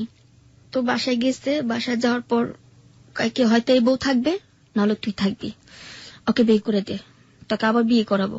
পরে আমি বলছি, মা দেখেন হয়তো বান্দির মতো আমি সারা জীবন কাজ করছি মানুষের বাসায়, এখন আপনার বাসায় আমি বান্দির মতো কাজ করতে রাজি আছি, কিন্তু আমাকে আমার হাজবেন্ড থেকে আমাকে আলাদা করেন না, মাসুদের থেকে আমাকে আলাদা করেন না। 1 কথা 2 কথা পর উনি আমাকে চুল ধরে মারধর করে, রাস্তার মেয়ে অনেক ভেবে গালাগালি করে। তো আমি কিছু বলিনি। তো এই গালাগালি করার পর আমার হাজবেন্ড আসে রাত করে আসার পর আমার সাথে মানে মদ খেয়ে করার পর সেদিনকে আমার সাথে মানে আমার শরীর ভালো ছিল না, আমার কোকসাটা মিলে লাথি মারার পর আমার আবার ব্লিডিং শুরু হয়। আমি বলছি, দেখো আমি ছোটবেলা থেকে অনেক মাইর খাইছি, এখনো যদি তোমার হাতে আমি মাইর খাই তা আমি সুখ পাবো কোথায় সেটা বলো। আমি আমার বাবাকে দেখিনি, মাকে দেখিনি, একমাত্র তোমার পায়ের নিচে আমার সমস্যাটা দূর করতে চেয়েছিলাম, কিন্তু তুমি আমাকে দিলে না। তো এমন করতে করতে আমাকে ওর বাসায় 2 মাস 3 মাস থাকলাম। পরে সেকেন্ড বেবি আবার করলাম। ওকে, তার মানে হচ্ছে আপনি সেকেন্ড বেবিটা কনসিভ করলেন। আমাকে একটু বলবেন যে মাসুদ যখন আপনাকে বিয়ে করে তখন কি উনি জানতো যে আপনার ছোটবেলাটা আপনার পালক পিতা এভাবে আপনার সাথে? জানতো না। পরিবারের ভেতরে আপনি যে প্রথম যে বেবিটা কনসিভ করেছিলেন তখন জানতে পারছে না, এটা বলছি আমি যেটা যে ওই পরিবারে আপনার পালক পিতার দ্বারা আপনি এই যে বেবি কনসিভ করেছিলেন, মাসুদ জানতো না? এটাও জানতো না। ওকে, তার মানে আপনি সেকেন্ড টাইম বেবি কনসিভ করলেন। সেকেন্ড টাইম বেবি কনসিভ মানে মাসুদের সেকেন্ড টাইম বেবি, আপনার হাজবেন্ডের সেকেন্ড টাইম বেবি, এটা কনসিভ করার পরে আপনার পারিবারিক কি অবস্থা দাঁড়ালো? তারপর সবাই মিলে আমাকে আদর যত্ন করতেছে, খাওয়াইতেছে, এটা করতেছে ওইটা করতেছে। তো এক পর্যায়ে ঘরের আর কিছু ভালো ছিল না, আজকে খাইলে কালকে খাইতাম না, না খেয়ে খেয়ে থাকতাম। ওই যে আমার ছোটবেলায় তো অভ্যাস পান্তা ভাত খাওয়ার, পান্তা ভাত খেতাম, কারো আবার ফ্যান খেতাম। মানে যেগুলো আপনাকে দেয়া হতো অবহেলা করে, ওগুলোতেই আপনার অভ্যাস হয়ে গেছে, ওগুলো ছাড়া কিছু ভালো লাগতো না। ওগুলো ছাড়া ভালো লাগতো না, এবং মাটি মিদে শুইতে ভালো লাগতো, বিছনা মিদে শুইতে ভালো লাগতো না। চামেলি, আমরা যে জায়গাটায় ছিলাম, আপনার সেকেন্ড বেবিটা আপনি কনসিভ করলেন, তারপর? তো বাড়ির সবাই আমাকে আদর করতেছে, হাজবেন্ডও খুব আদর করতেছে। তো পরিবর্তনটা দেখা গেল যখন আমার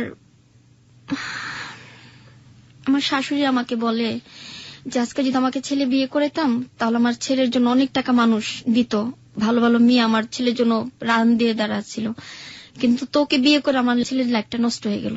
তো আমি বলছি, মা দেখেন, মানুষের জীবনে এমন দুর্ঘটনা ঘটে, আমার মা নেই কিন্তু আপনাকে আমি মা ডাকছি, আমার বাবা নেই, আপনার হাজবেন্ডকে আমি বাবা ডাকছি। এখন যদি আপনার দুজন যদি আপনি আমাকে দেখতে পারেন, আপনিও তো একটা মা, কিভাবে আরেকটা মেয়েকে আপনি অত্যাচার করতেছেন আপনি? তো এই কথা দুই কথা বলার পর বাসা থেকে বেরিয়েছি, ওই যে বাসা আমি বড় হয়েছি ওই বাসায় গেছি দেখা করার জন্য। ওনাকে মা ডাকতাম যে মা আমি ভালো আছি, আমার জন্য দোয়া করো। তো মা আবার নানিকে ফোন দিল যে চামলি আইছে। ওই বাসাতে দেখা করতে গেলেন? কতদিন পরে দেখা করতে গেছে? আপনার 2 বছর পর। 2 বছর পরে? আপনি যে বাসায় থাকতেন সেখান থেকে ওই বাসার দূরত্ব কতখানি ছিল? বেশি দূর ছিল না, কাছাকাছি ছিল। কাছাকাছি ছিল। ওকে। তো দেখা করতে গেছি, তো নানিকে ফোন দিচ্ছে, নানি আবার বলছে যে ওর জামাই লাগা আবার মিল হয়েছে। হ্যাঁ, ওর তো বাচ্চা পেটে, এই কদিনের মধ্যে ডেলিভারি হয়ে যাবে। তো বলতেছে যে কয়দিনের মধ্যে ডেলিভারি হয়ে যাবে, তো ওকে কি দেওয়া যায়, ওই মা বলতেছে। তো নানি আবার ফোন দিয়ে বলছে যে ওর জন্য কিছু হাড়ি পাতিল কিনে রাখছি, তো ওকে দিয়ে দিস। তো হাড়ি পাতিল কিনছে, মানে অনেক কিছু কিনছে। মানে ছেলে এরকম হবে আমি ভাবতে পারিনি, যে আমার লাইফটা মনে হয় এই মুহূর্তেই শেষ হয়ে যাবে, আমি আর কখনো মনে হয় সংসার করে খেতে পারবো না। এটা আপনার মনে হচ্ছিল? হ্যাঁ, আমার মনে হচ্ছিল। কেন মনে হচ্ছিল? যখন আমার বাচ্চাটা হয়েছে তখন ও হাসপাতাল থেকে ওর বাসায় নিয়ে গেল। বাসায় নিয়ে যাওয়ার পর আমার চোখের সামনে আমাকে মারধর করতেছে আমার হাজবেন্ড। আমার শাশুড়ি আমাকে কিছু বলে না, যে মাসুদ ওকে মারতেছে, মাসুদকে বলি যে মাসুদের এই শৈলে মারিস না। তো মাসুদ আমাকে ওই শৈলে, আমাকে কাঁচা শৈলে মারধর করতেছে। যখন আমার ডেলিভারি হয়েছে তখন আমার ওই শৈলে আমাকে মারধর করতেছে। তো বাচ্চাকে দুধ খাওয়াইতেছি, দুধ খাওয়ার পর দেখ তোর মতো আরো কত মেয়ে আমি আনতে পারি, আমি সেকেন্ডে এখন আমি মেয়ে আনতে পারি।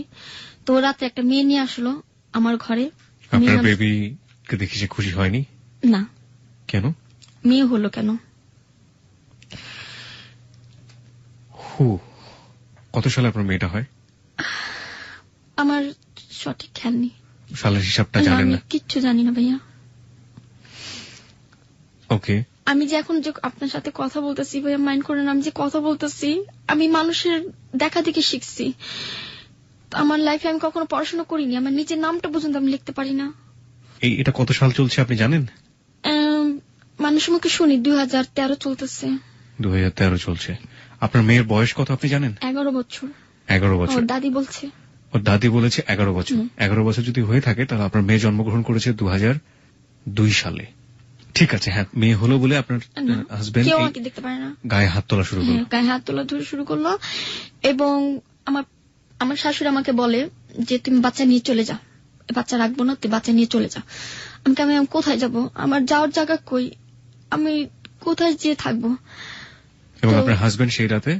ও রাত্রে চলে যায়, বাইরে চলে যায়। বাইরে থেকে একটা মেয়ে নিয়ে আসে, মেয়ে নাম হলো রুমানা। ওই মেয়েকে বললাম যে দেখো তুমি একটা মেয়ে, আমি একটা মেয়ে, আমি বিবাহিত, আমার একটা সন্তান আছে, তুমি কিভাবে আমার সংসার এসে ঢুকলে? বলে যে আপু আমি টাকার জন্য আসছি, ও আমাকে টাকা দিচ্ছে আমি আসছি। আমি টাকার জন্য কি একটুখানি সংসারটা তুমি ভেঙে দিবা? তো আমার চোখের সামনে আমার হাজবেন্ড ওই মেয়েটার সাথে এইসব কথা বলো পাপ, তবু আমাকে বলতে হয় যে হাজবেন্ড, আমি আমার লাইফে আমি কখনো আমার মার আদর পাইনি, বাবার আদর পাইনি। মনে করছিলাম যে হাজবেন্ড আমাকে একটু আদর করবে, আমার হাজবেন্ড আর মা আমাকে সন্তানের মতো দেখবে, সেটা আমি আমার কপালে জুটলো না। শেষ পর্যন্ত হাজবেন্ড আমার চোখের সামনে একটা মেয়ের সাথে, যেটা স্ত্রী কখনো চায় না যে আমি স্বামীর ভাগ অন্যজনে দেওয়ার জন্য, সেটাও হয়ে গেল। তো রাত্রে আমি ওই শৈল নিয়েই বাচ্চা রেখে আমি বাইরে এসে পড়ছি।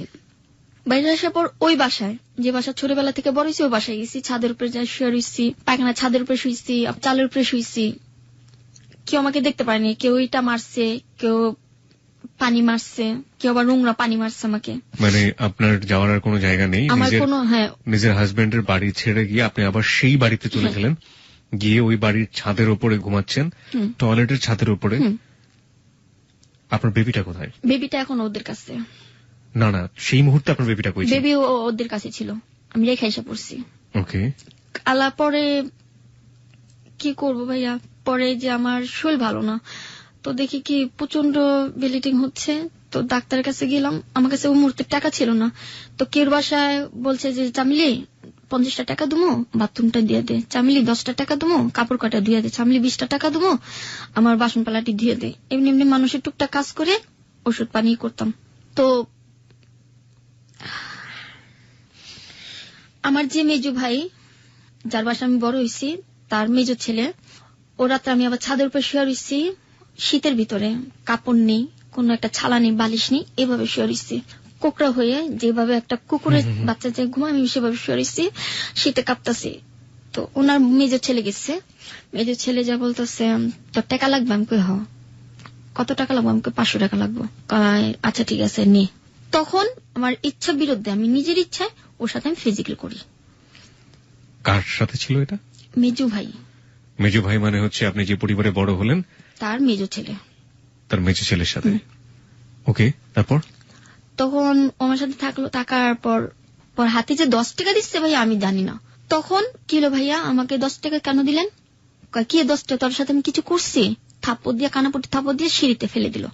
ফেলে দেওয়ার পর ছাদে মিদে চিলাচিলি করলাম। ও রাতে আমাকে বাসা থেকে বের করে দেয় ওরা, যে তুই এলাকার ভিতরে পাড়া দিবি না, এলাকার মধ্যে যদি পাড়া দিস তাহলে তোরা মেরে ফেলবো।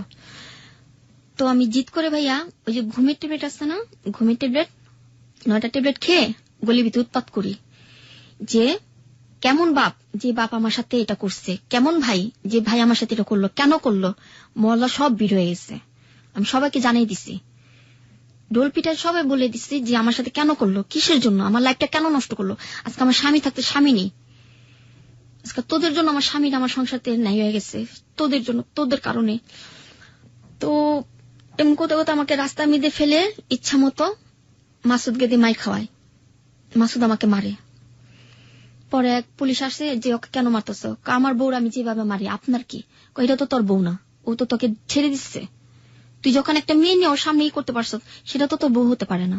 তো শেষ পর্যায়ে কি হলো ভাইয়া, ও আমাকে মেরে মিরপুর হাসপাতাল আছে না, সেখানে আমাকে ফেলে দিয়ে আসে। সেখানে ফেলে দেওয়ার পর কিছু লোক আমাকে ধরে ভিতরে নিয়ে পিছনে হাত বেঁধে মুখের ভিতরে পাইপ দিয়ে অস করায়। আমার লাইফে প্রথম কেউ আমাকে অস করায়, আমার খুব খারাপ লাগছে, মনে এবং মনে বাঁচবো না, মরে যাব। যেসব মানে আমার পাইপ ঢুকাইছে, চোখ উল্টা গেছে।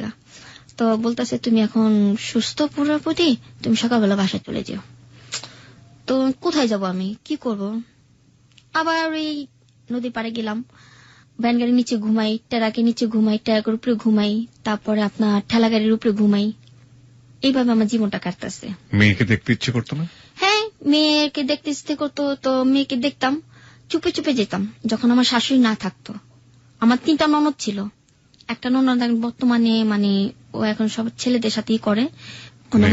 ও প্রস্টিটিউট? হ্যাঁ, ওর টাকার বিনিয়োগ সব করে। ওর নিজের কোলে বাচ্চাটা বেচা ফেলাইছে 1000 টাকা ছেলে। ওকে, তারপর? চুপে চুপে যেতাম, মেয়ে কি কি খেতে চাইতো কিনে দিতাম। ওই যে সবাই আমাকে আদর করে ভাইয়া, এই একটা কথা বলা হয়নি, আমাকে এলাকার ভিতরে সবাই আদর করে, মামা সবাই, মানে মামা বলি, ভাইয়া বলি, বাবা বলি, সবাইকে আমাকে আদর করে। 10 টাকা 5 টাকা যে সঙ্গে যেটা চাই, এখনো সেটা আমাকে করতে হয়, চেয়ে খেতে হয়। পরে এক পর্যায়ে গেল কি, একটা অনুষ্ঠানে মানে আমাদের মাজারে এখানে মেলা হয়, মেলার ভিতরে ছেলের সাথে পরিচয় হয়, নাম হলো জাহাঙ্গীর। তো জাহাঙ্গীর আবার চ্যালেঞ্জ করে যে মেয়েকে আমি পটাবো।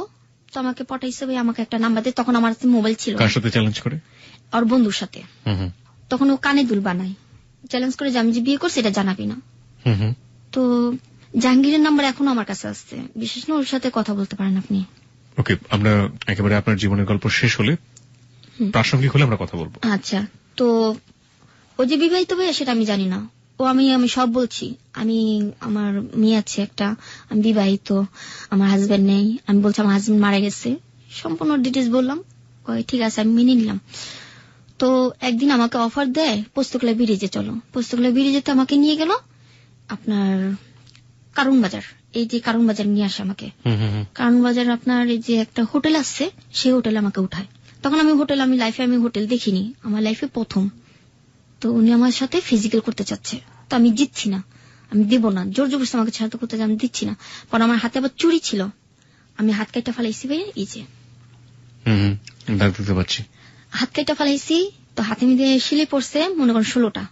ওই হাতে মিদে আমাকে কিস করতেছে, কপালে কিস করতেছে, সেদিনকে আমার সাথে ফিজিক্যাল করে। তবে একটা জিনিস দেখা যাচ্ছে, যে ছেলে আমার সবকিছু জেনে শুনে একবার করার পর কিন্তু ছেলে আমাকে ছেড়ে দিতে পারতো, কিন্তু ও আমাকে ছাড়েনি।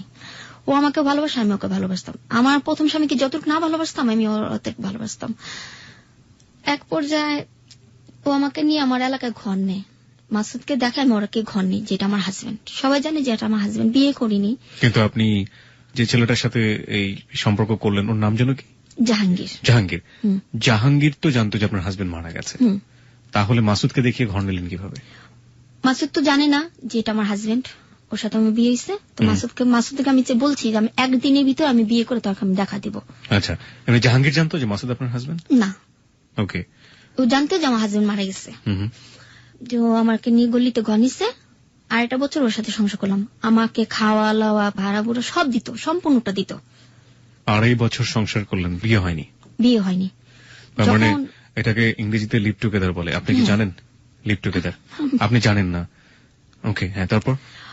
থাকার পর একদিন জানতে পারি ওর নাম্বারে ফোন আসে, তুমি মেয়ের কণ্ঠ।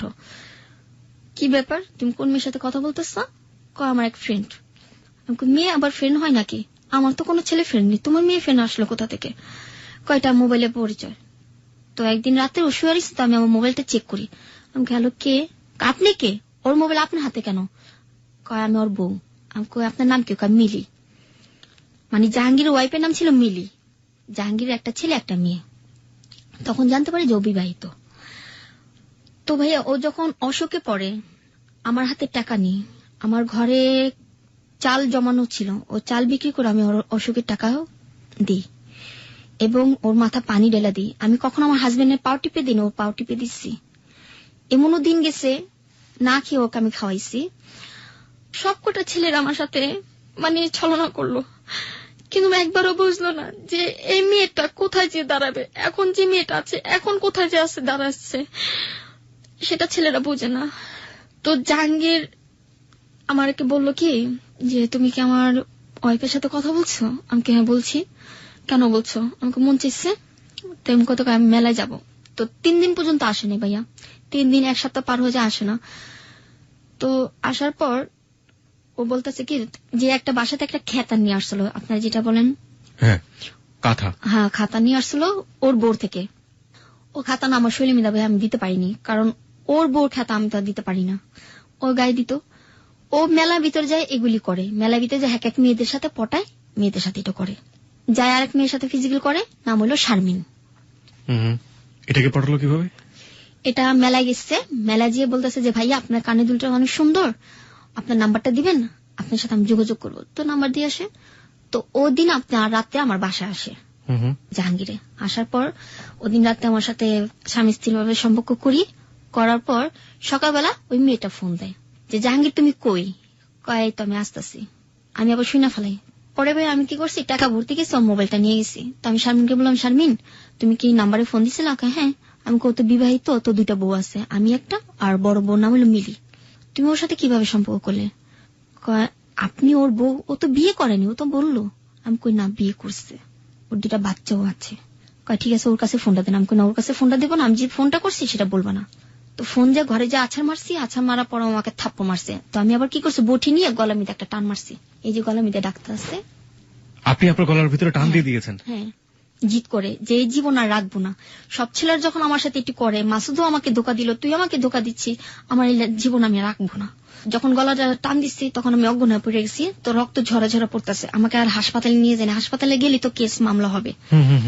ওই মুহূর্তে কি করলো, কোলে কিলো আমার বিছনার উপরে বসাইলো। বিছনার উপরে বসার পর ও চলে গেল। একে জীবনকার জন্য ভাইয়া আমার লাইফের থেকে চলে গেল। ওই মুহূর্তে একবারে চলে গেল? হ্যাঁ চলে গেল। কোথায় বাড়ি ছিল, কোন জায়গা থেকে এসেছে কিচ্ছু জানতেন না? কিচ্ছু জানি না, শুধু আর বোর্ডে একটা আমার কাছে একটা কার্ড ছিল, ভোটার আইডি কার্ড। হ্যাঁ ভোটার আইডি কার্ড ছিল, সেটা এখন আমার কাছে নেই, ফেলে দিচ্ছি।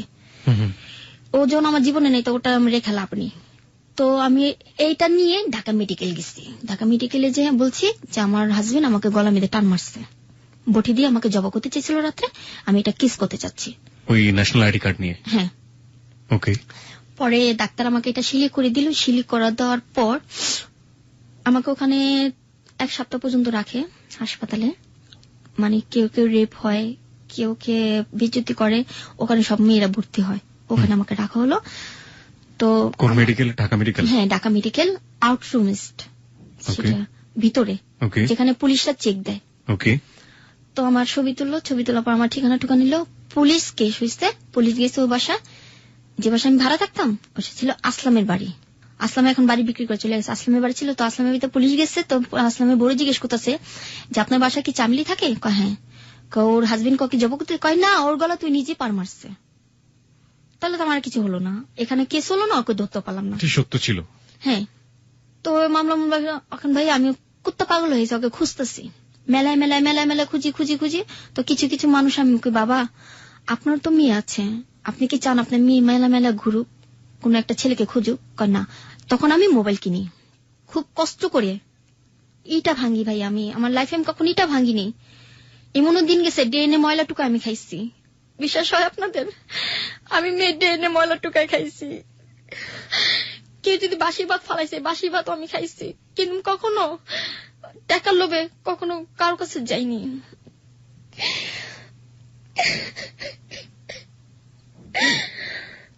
আমার লাইফে আমি কখনো পচা ভাত আমি খাইনি। এখন যেটা আমি খাচ্ছি খুব ভালো ভাইয়া আছি। আপনি কি হারিয়ে ফেলেছেন? আপনি একটু রেস্ট নিন। আপনি কি বলছেন আপনি বুঝতে পারছেন না। আপনি একটু খেয়ে হারিয়ে ফেলেছেন, আপনি একটু কন্ট্রোল করুন নিজেকে।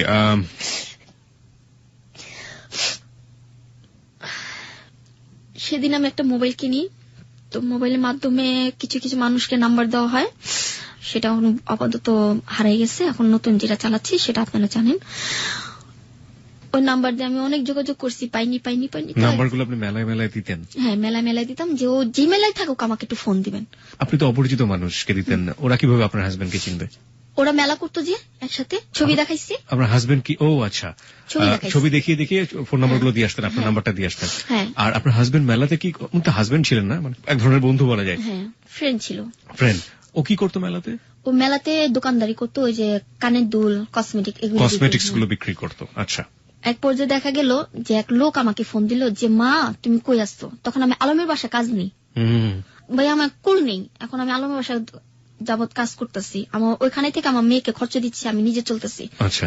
আলম তো তখন বেঁচে ছিলেন? না, আলম তখন মেরে ফেলানো হয়েছিল। আলমকে তখন মেরে ফেলানো হয়েছে অলরেডি। ওকে। আলমের বাসায় থাকতাম, তো ওখান থেকে আমাকে একজনের নাম্বার দেবো, মা তুমি যেভাবে পারো নারায়ণগঞ্জে চলে যাও, নারায়ণগঞ্জ চাষারা ও দোকান করতেছে। ভাইয়া বিশ্বাস করবেন, আমার মনে হচ্ছে যে আমার মানে নতুন একটা জন্মগ্রহণ করলাম আমি ওকে পাইছি। তখন আমি জিন্স আর টি শার্ট পরে গেছি আর কেস পরে গেছি। আমার ছোটবেলা তো অভ্যাস ছেলেদের মতো চলাফেরা, এখনো ছেলেদের মতো চলাফেরা করি। গেছি, যাওয়ার পর মানে আমাকে দেখে থতবত খেয়ে গেছে, শয়তান হাজির, মানে বলতেছে শয়তান হাজির। পরে পায়ের উপরে পা উঠে বললাম কি ব্যাপার, মোবাইল বন্ধ কেন? কয় তুমি এখান থেকে চলে যাও। কেন চলে যেতে বলছি? আমাকে তার নাম্বার দিয়ে। পর ওর নাম্বার দিল, নাম্বার দেওয়ার পর ওই নাম্বার ওর সাথে আবার যোগাযোগ হয়। ও আবার ওর সাথে আমি মনে করেন টাকা পয়সা জমায়া ওর নিয়ে আমি হোটেলে যাই, ওর সাথে আবার ফিজিক্যাল করি। ওর সাথে ফিজিক্যাল করতে আমার খুব ভালো লাগতো, এই এতটুকুই। আমার হাজবেন্ডের সাথে ভালো লাগতো না, ওর সাথে যতটুকু ভালো লাগতো। এক কথা দুই কথা পর ওর বউ জানাজানি হয়ে গেল। এই মেয়ে আবার তোকে ফোন দেয়, ও তো রাস্তার একটা মেয়ে, ব্যবস একটা গালাগালি করে আমাকে। তো আমি মাথা কিছু নিই না। তো যখন আমাকে ওখানকার ছেলেরা আমাকে মাইর দৌড় করে, পাগলা অনেক মায়ের দৌড় করে। মায়ের দৌড় করার পর ওখান থেকে আমি আইসা পড়ি, আমি মামলাও করি, জিটি করি। এখনো মামলাটা মানে আছে, কিন্তু এখন তো তাকে ধরা হয়নি, জাহাঙ্গীরকে ধরা হয়নি, ওখান থেকে ও পালাই গেছে। পালা যাওয়ার পর ভাইয়া আমি সিদ্ধান্ত নেই যে আমি এ পথে নেমে যাব। যে বাচ্চার জন্য কিছু একটা করতে হবে আমার, এভাবে চলবে না। তো এক অনুষ্ঠানে আমি ডান্স করতেছি, তো ডান্স করার পর তো আমার মূল ওস্তাদ তার নাম হলো সুমন, সে আবার নতুন নতুন মেয়ে পেলে ফিজিক্যাল করে। যেমন এখন বর্তমান হয়েছে ডাইরেক্টররা যে কোনো একটা নতুন মেয়ে ঢুকাতে গেলে তাকে আগে দেখতে হবে। এটা আপনি জানলেন কিভাবে? এটা আমি জানলাম কিভাবে, আমি এবিসিতে গেছি। এফডিসি? হ্যাঁ, এবিসিতে। তো এখানকার ডাইরেক্টররা বলতেছে যে মেয়ে তো ছোট, এই মেয়ে পারবে না, এই মেয়ে এসব কাজ করতে পারবে না। আলাপার আমার উস্তাদে বলতেছে একবার সুযোগ দেন, দেখেন পারে কিনা। তো জীবনে ফার্স্ট যে আমি এই পথে নামার জন্য, যে আমার ভাইয়ের সাথে নিজের ইচ্ছে করেছিলাম, আর আমার এই বন্ধুর সাথে, আর ওই যে 16 জন আমার সাথে যে করছে ওটা হলো জোর জবরদস্তি। আর যেটা আমার ভাইয়ের সাথে করছে আমার নিজের ইচ্ছা ছিল, আর যে আমার বন্ধুর সাথে করছে সেটা আমার মনে বতি ছিল। ভাই মানে পালিত ভাই? হ্যাঁ। ওকে। তারপর 2টা ডাইরেক্টর আমার সাথে করার পর 2000 টাকা দেয়, বাংলা ছবির পরিচালক। তারপর বলতেছে মেয়ে তো ভালোই, তো ওকে সাইট যে ডান্স করার জন্য। তো ডান্সের উস্তাদ আমাকে কন্ট্যাক্ট করে 1500 টাকা, কিন্তু আমাকে দেয় 500 টাকা নাচের জন্য। কিন্তু ভাই সেটা আমার হয় না, আমার ঘর ভাড়া 2500 টাকা, আমার মেয়ের খরচ আছে 1000 টাকা, আর আমার সংসার খরচ 500 টাকা, মাসে আমার 5000 টাকা লাগে। কিন্তু সেটা আমার আসে না। এমন করতে করতে অনেক ছেলেদের সাথে আমি ফিজিক্যাল করি, ফিজিক্যাল করতে করতে একদিন অফার আসে আমাকে দুবাই নিয়ে যাবে। মানে হচ্ছে আপনি ফুললি প্রস্টিটিউশনে চলে গেলেন? হ্যাঁ। এবং এটা হচ্ছে এই টাকা দিয়ে আপনার সংসার চলতো? আমার মেয়েকে দিয়ে আমি নিজে চলি। এছাড়া আপনার কোনো রাস্তা ছিল না কাজকর্মের? আপনি বাধ্য হয়ে শেষমেশ যৌনকর্মী হিসেবেই নিজেকে নাম লেখালেন? জি। কিন্তু ভাই আমি যে নিজে একটা সিগনেচার করে যে একটা সরকারি চাকরি করব না গার্মেন্টসে ঢুকবো সেটা আমি জানি না। গার্মেন্টসে কে দিবে আমাকে চাকরি? আমি তো নিজের নামটা পর্যন্ত লিখতে পারি না। নিজের ইচ্ছে এই পথে নামা হলো। একজন অফার আসলো যে আমাকে দুবাই নিয়ে যাবে। তার নাম ছিল আবার তাহের। যে লোকটা আমাকে পাঠাবে তার নাম ছিল আবার মোস্তফা। ওকে। তাহের আমার নাম্বারটা নিয়ে যাওয়ার পর এই নাম্বারটা দিল আপনার মোস্তফাকে, যে মোস্তফা এই মেয়েটার সাথে যোগাযোগ করো, মেয়েটা ভালোই আছে, মেয়েটা চলবে তোমাদের এলাকামিতে দুবাইতে নেওয়া যাওয়ার জন্য। মোস্তফাকে নাম্বারটা দেওয়ার পর মোস্তফা আমার সাথে যোগাযোগ করলো। তো মোস্তফা এক মেয়েকে ফোন দিল, ওনার নাম ছিল আবার তানিয়া। জি। ওর আবার সব মেয়েদের সাথে মানে তানিয়া এরকম করে অনেক মেয়েদের বাইরে পাঠানো হয় দুবাই। বলতেছে তানিয়া যে মেয়েটা তো ভালোই, মেয়েটা তো সুন্দর, তো ওর সাথে আর কোনো মেয়ে নেই। তা আমি আবার ভাবলাম যে আর কোনো মেয়ে, একটা মেয়ে আমাকে আগে দুবাই পাঠানো হোক, তারপর অন্য মেয়ের সাথে যোগাযোগ করা যাবে। আপনাকে যে দুবাই পাঠাচ্ছে কি বলে দুবাই পাঠাচ্ছে? আপনাকে কি নাচের বিষয়। নাচ? ওখানে গিয়ে নাচ করবেন আপনি? ওখানে যে ডান্স করবো, বারে ডান্স। ও, বারে ডান্স করবেন আপনি। বাংলাদেশে আপনি যখন প্রস্টিটিউশনে যোগ দিলেন সেই সময় আপনি কি ধরনের কাজ করতেন? নাচ করতেন? হ্যাঁ, বিয়ের অনুষ্ঠানে, গায়ে হলুদ, জন্মদিন, মুসলমানিতে এরকম করে ডান্স করতাম। অনেক চিজ পেয়ে যেত, মানে আমি বারে কখনো ডান্স করিনি। বারে কখনো ডান্স করেননি? আর এই বিভিন্ন ফেস্টিভ যেগুলো উৎসব হতো সেখানে ডান্স করতেন। কি পরিমাণ টাকা পেতেন? পেতাম বকশিস হিসেবে মনে করেন আমার 1000 টাকার মতো পেতাম প্রত্যেকটা অনুষ্ঠানে। আর আপনি যে প্রস্টিটিউশনে গেলেন সেই প্রস্টিটিউশনটা কি ধরনের প্রস্টিটিউশন ছিল? লাইক আপনাকে রাস্তায় দাঁড়াতে হতো? হ্যাঁ। আমাকে একটু বলবেন যে কিভাবে কি করতেন? আপনি তো বলছেন ফিজিক্যালটা। না, আমি নট ফিজিক্যালি, আমি জানতে চাচ্ছি যে আপনাদের কালচারটা কি, কিভাবে কাস্টমার জোগাড় করতেন এবং কি ধরনের কাস্টমারের সাথে মিশতেন? না, মানে আমি ডান্স করতে গেলেই কেউ আমাকে পছন্দ করতো, ওর নাম্বারে ফোন যোগাযোগ করতো, তুমি কি নাচে ফাঁকে ফাঁকে আর কিছু করো? আমাকে হ্যাঁ, টাকা পেলে আমি সব জায়গায় যেতে রাজি আছি, আমার টাকা দরকার। কত টাকা দরকার? আমি কারোর সাথে কন্ট্যাক্ট করে যাই না। না, আমি যেটা বলতে চাচ্ছি আপনাকে, আমরা এক ধরনের কলগাল দেখেছি যারা রাস্তায় দাঁড়ায়, হ্যাঁ, দাঁড়িয়ে কাস্টমার কালেক্ট করার চেষ্টা করে। আপনি কি ওই লেভেলে ওখানে কখনো যাননি? ওখানে কখনো যাইনি। তার মানে আপনাকে যেটা করতে হচ্ছে আপনার নাচ থেকে আপনার কাস্টমার গুলো আপনি জোগাড় করতেন। ওকে। তো এরকম করতে করতে আপনার একসময় দুবাই যাওয়ার একটা পসিবিলিটি তৈরি হলো। আপনাকে বলা হলো যে আপনাকে দুবাইয়ে ডান্স করতে পাঠানো হবে, তাই তো? ডান্স করতে পাঠানো হবে। হ্যাঁ, তারপর? তো আমাকে মতিঝিল একটা হোটেল আছে, ওই হোটেলে খুব ওই যে ভুনা খিচুড়ি বিক্রি করে, যেটা আপনারা বেশি পছন্দ করেন। তো আমাকে গিরিল দিল, গিরিল খেলাম। তো আমাকে কোল্ড ড্রিঙ্ক দিল, কোল্ড ড্রিঙ্কস। ওকে। কোল্ড ড্রিঙ্কের ভিতরে কি ছিল না ছিল আমি জানি না, তো আমি তারপর এটা বেশি পছন্দ করে খেলাম। খাওয়ার পর ভাইয়া আমি যেটা দেখলাম যে লোকটাকে 500 টাকার বান্ডিল গুনে গুনে দিচ্ছে মুস্তফাকে। যে মুস্তফা আপনাকে এরকম যাওয়ার জন্য? ওই মেয়েটা মুস্তফাকে টাকা দিল, ওই যে তানিয়া বেগম। তো টাকা দেওয়ার পর আমাকে বাসে উঠালো। আমাকে মনে মনে বাস দিয়ে কো যাবে। আপনি কোনো কিছু বলতে পারছিলেন না সময়টাতে? আমি নিজেও জানি না আমি তখন কেমন হয়ে যাচ্ছে, আমার মাথা মতো সব ঘুরে যাচ্ছে। তো বাসে উঠালো, বাসে উঠার পর এক বাসে তারেক বাস আমাকে নিয়ে গেল। তো যেখানে আমাকে নিয়ে গেছে সেটা হলো আপনার শ্যামলীতে উঠাইয়া আমাকে নিয়ে গেল আপনার যেটা বেনাফুল। ওকে, বেনাফুল বাস স্ট্যান্ডের কন্টেস্টেন্টের সাথে আমার কথা বলে, ওই মেয়ে কথা বললো। কথা বলার পর মেয়ের বেগের ভিতরে ভাইয়া প্রচন্ড টাকা। তো আমি ভাবতেছি যে এত টাকা পেলে তো আমি এক রাতে মালিক হয়ে যেতাম, তো এই টাকাটি কিভাবে চুরি করা যায়। আপনি ওটা ভাবতেছেন ওই সময়? ওইসব ভাবতেছি আমি। তো মেয়ে তো আমাকে হাত উন্না দিয়ে ওই মেয়ের উন্নার সাথে বেঁধে রাখছে, তো আমি তো আর কিছু করতে পারতেছি না। তো ঘুম নৌকার এইটা যে বাসটা যে উপরে দা পার হচ্ছে ভাইয়া, ঠান্ডা আমার পশম খায় দাঁড়ায় গেছে গা। ঠান্ডা যে একটা বাতাস আসছে, জানলাটা খোলা ছিল। তো উঠে দেখি কি, আপু এটা কোথায়? কয় কেন? তুই তো এখন পেলিং আছিস। আমি আপু আমি পেলিং এ? আমার কত সৌভাগ্য যে আমি পেলিং উঠতেছি। আমার অনেক লাইফে আমার যে আসলো, আমার শখ ছিল যে আমি পেলিং উঠবো, তাহলে আমি মনে হয় পেলিং এ। তো আমার মাথা মতো তো কি খাওয়াইছে আমি নিজেও জানি না। যখন আয়নাটা খুলে দেখি নদী, ওই যে বেরি দিয়ে যে পার হয় না, ওটাকে কি বলে, বেরি নাকি? আমরা শিওর, আমি কখনো যাইনি ভাবে। বেরিদা পার হওয়ার পর নিয়ে গেল, নিয়ে যাওয়ার পর দেখি ভাইয়া গাছ আর গাছ। সকালবেলা আমার জ্ঞান ফিরছে, সুস্থ। আপু আমি যাব দুবাইতে, আমাকে কোথায় নিয়ে যাচ্ছ? চুপচাপে বসে থাক। ওই মুহূর্তে শুয়ারেছি। শোয়ার পর ভাইয়া কি করলো, আমার চুলগুলি কেটে ফেলে দিল। ওই বাসের মধ্যে? হ্যাঁ, বাসের ভিতর চুলগুলি আমার কেটে ফেলে দিল। চুলগুলি এতটুকু খুলে ফেলাইলো আমার। খারাপ পর বাসের ভিতর আমার কাপড় চেঞ্জ। বাসের মধ্যে কাপড় চেঞ্জ করে? আমার তো হুঁশ নেই। তো বেনাফুল চিলিতেছে। বাস যখন থামছে তখন বেনাফুল। পরে মনে মনে কই কি এইটা কি বেনাফুল? এই যে মানুষ যে পার হয়, এটা কি সে বেনাফুল? তখন ভাইয়া মনে হচ্ছিল যে আমার লাইফে মনে আর কখন আমি বাংলাদেশ দেখতে পারবো না, আমি আর ঢাকায় ফিরতে পারবো না, এইটি মনে আমার জীবন আমার শেষ।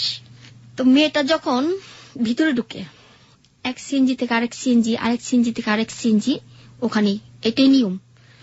তো বাংলাদেশে কিছু টাকা ওখানে দিয়ে যায়। ওখানে কিছু লোক আছে ওর পরিচিত, বলতেছে সুস্মিতা তুমি কি আসছো এখানে? হ্যাঁ। ভালো তো, এটা মনে নয়া জিনিস নিয়ে এসছো, ভালো ইচ্ছে, ছোট আছে চলবো, মানে আমার কথা বলতেছে। কোন ভাই আমার দুইটা চোখ দিয়ে যে আমি ভাবছিলাম যে আমার মেয়ের মনে আমি আর দেখতে পারবো না, আমার জীবনে মনে আমার মেয়ের সাথে আর দেখা হবে না। তো যখন ওনারা আমাকে বর্ডার ক্রস করে, তখন বর্ডারের সামনে দুইটা ছিল এই যে বিএসএফ, আর্মিদের পোশাক পরানো। বিএসএফ? হ্যাঁ। বলতেছে क्या सुमिता नया माल है, लड़की तो बहुत छोटा है, पैसा मिलेगा, ले जाओ। যখন ভাই আমি বর্ডার ক্রস করছি, যখন ঢুকছি, তখন বলতেছে এইটাই ইন্ডিয়া, তোর লাইফ শেষ। আমি মনে হয় যে আমার লাইফে আমি কখনো আমার বাংলাদেশ আমি দেখতে পারবো না, আমার মাকে দেখতে পারবো না, আমার দুইটা মেয়েকেও দেখতে পারবো না। তো মেয়ে আমাকে একটা গাড়িতে উঠায়, হলুদ একটা গাড়ি, কলকাতার। আমি এখানে একটু থামাই আপনাকে। আপনি বললেন দুটো মেয়ে, আরেকটা মেয়ে কোনটা? সেটা হলো আমি একটা বাচ্চা পেয়েছিলাম, সেটা আমি পরের প্রসঙ্গে বলি। ওকে।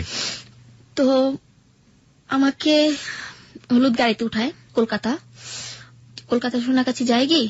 হ্যাঁ, আমি ছোটবেলা থেকে হিন্দি পারি, তো হিন্দি ছবি তো দেখি, দেখতে দেখতে অভ্যাস হয়ে গেছে। কলকাতা সোনাগাছি যায় কি, হ্যাঁ। হলুদ গাড়িতে আরেকটা গাড়ি ক্রস করলো, করার পর আমাকে নিয়ে গেল 94-এ, কলকাতা সোনাগাছি। কলকাতা সোনাগাছি 94-এ।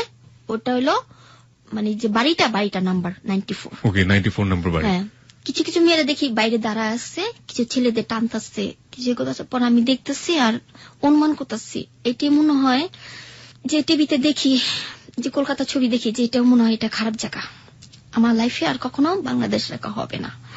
তো এক পর্যায়ে আমাকে বাড়ির ভিতরে ঢুকালো, ঢুকার পর আমাকে গোসল করালো, শাড়ি পরাইলো, শাড়ি পরার পর যে বড় সর্দার নেই তার সামনে আমার নিয়ে গেল, যে আমাকে থাপ্পড় মেরে বলে নমস্তে কর। নমস্তে মাইজি, इसका नाम क्या है? इसका नाम पूजा घोष है। আমার নাম পূজা ঘোষ রাখছে ইন্ডিয়াতে।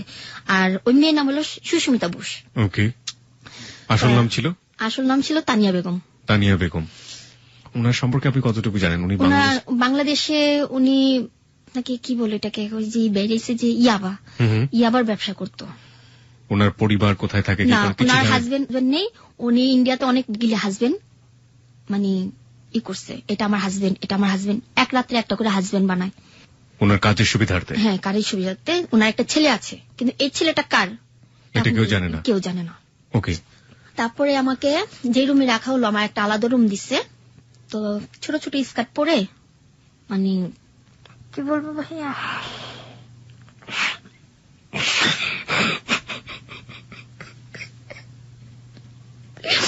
আমার লাইফে আমি এরকম কাপড় কখনো পরিনি।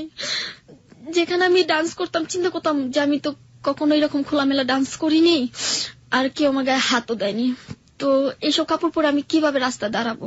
তো রাস্তাও না, বাড়ির ভিতরে প্রথম যে কাস্টমারটা আসলো, মেয়েদের দালাল, হ্যান্ডব্যাগ পরে, এই যে বাইক চালায় না, হ্যান্ডব্যাগ পরে আসলো। তো বলতেছে সুস্মিতা যে দেখো বাবু, ये नया माल है, इसको अभी तक कोई हाथ नहीं लगाया, तो तुम सेट कर दो। कहा ठीक है, कितने रुपया? 550 में। 550 रुपया है, दे दो। তো 550 টাকা দিল। দেওয়ার পর ওই লোকটা আমার সাথে এই করলো, বাধ্যমূলক আমাকে করতে হচ্ছে ভাইয়া, কারণ এখন আমার যান বাঁচাতে হবে। তো রাত্রে একটা কাস্টমার আসলো আর বললো কি, नया माल कौन है? कहा ये है, इसका नाम क्या है? पूजा है, कहा इसको भेज दो। রুমে গেলাম, যাওয়ার পর ওনার পা ধরে বললাম যে ভাইয়া, আমি ম্যারিড, আমার একটা বেবি আছে, আমার इस दिन আমি कोई नहीं है ওই বেটি কি ছাড়া, তো যেমনি হোক আমাকে বাংলাদেশে পৌঁছে দেন। তো আবার ওটা কিছু কিছু বাংলা বলে যে তুমি কোনো চিন্তা করো না, আমি তোমাকে বাংলাদেশ পৌঁছে দিব।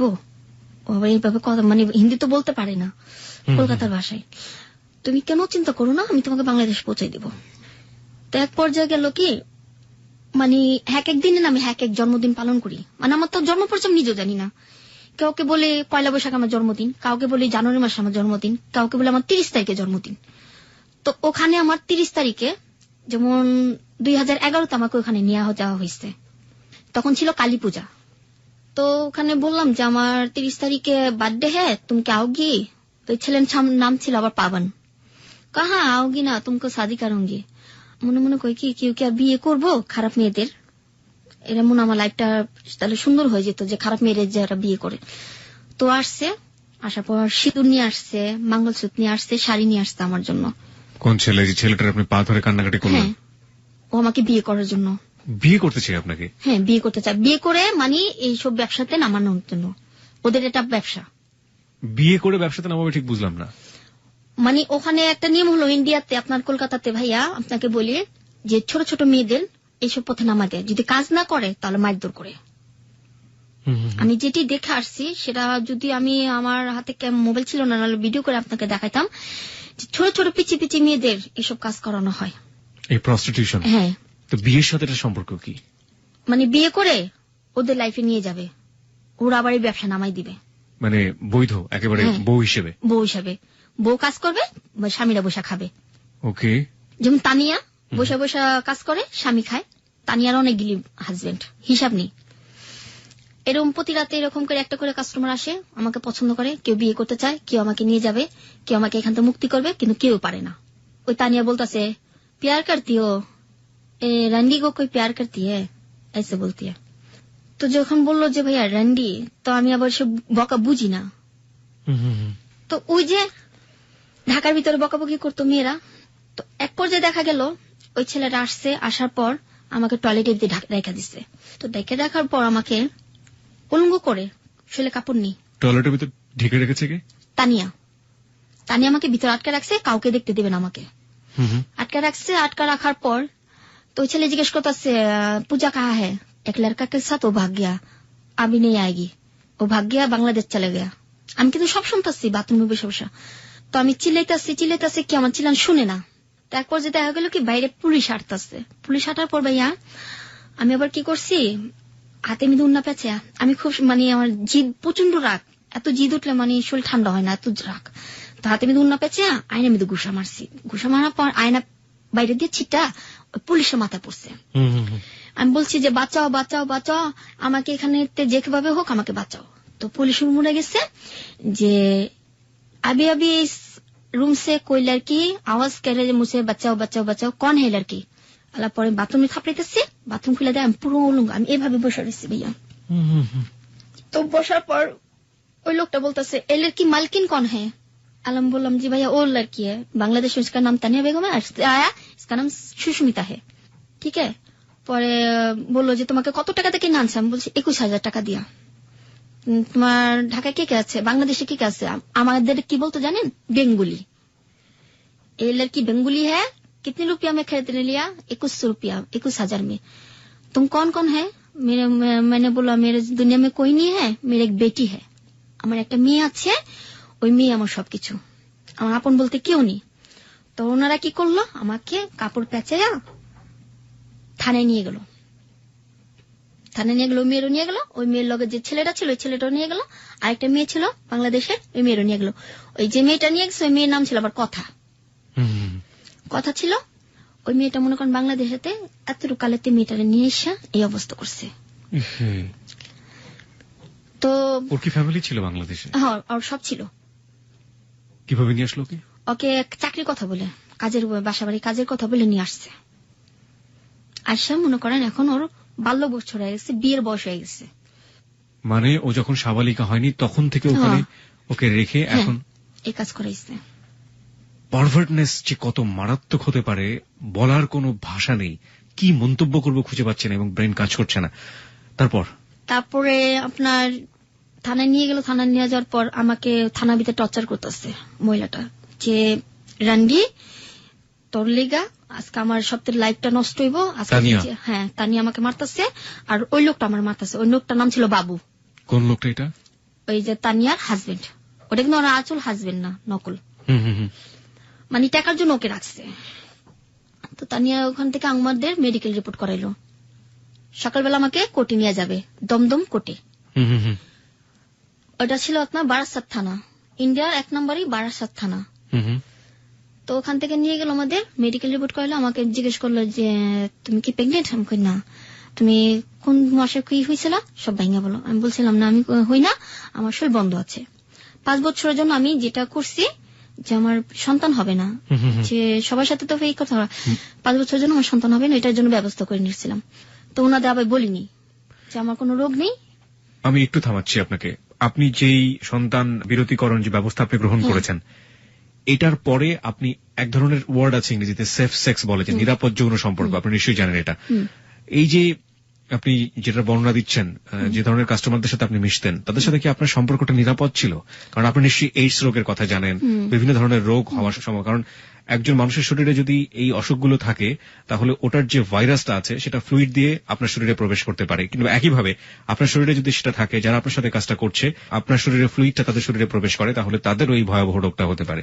না ভাই, আমি দেখা মানে মানুষকে যে ডাক্তারের যেটা, আমি কিছু 2 মাস আমি মিরপুর হাসপাতালে চাকরি করছিলাম নার্সের। তো ওনারা আমার কাজ দেখে অনেক সন্তুষ্ট হয়েছে, যে মেয়েটা তো ভালোই কাজ জানে, মেয়ে তো পড়ালেখা জানে, এত সুন্দর কাজ কিভাবে জানে, সুই কিভাবে দিতে হয় না দিতে হয়, এবং স্বামী স্ত্রীরা যে মিলেমিশে করে সেটার মধ্যে কি করতে হয় সেটাও জানি। আমি ওইটা ছাড়া ইউজ করি না।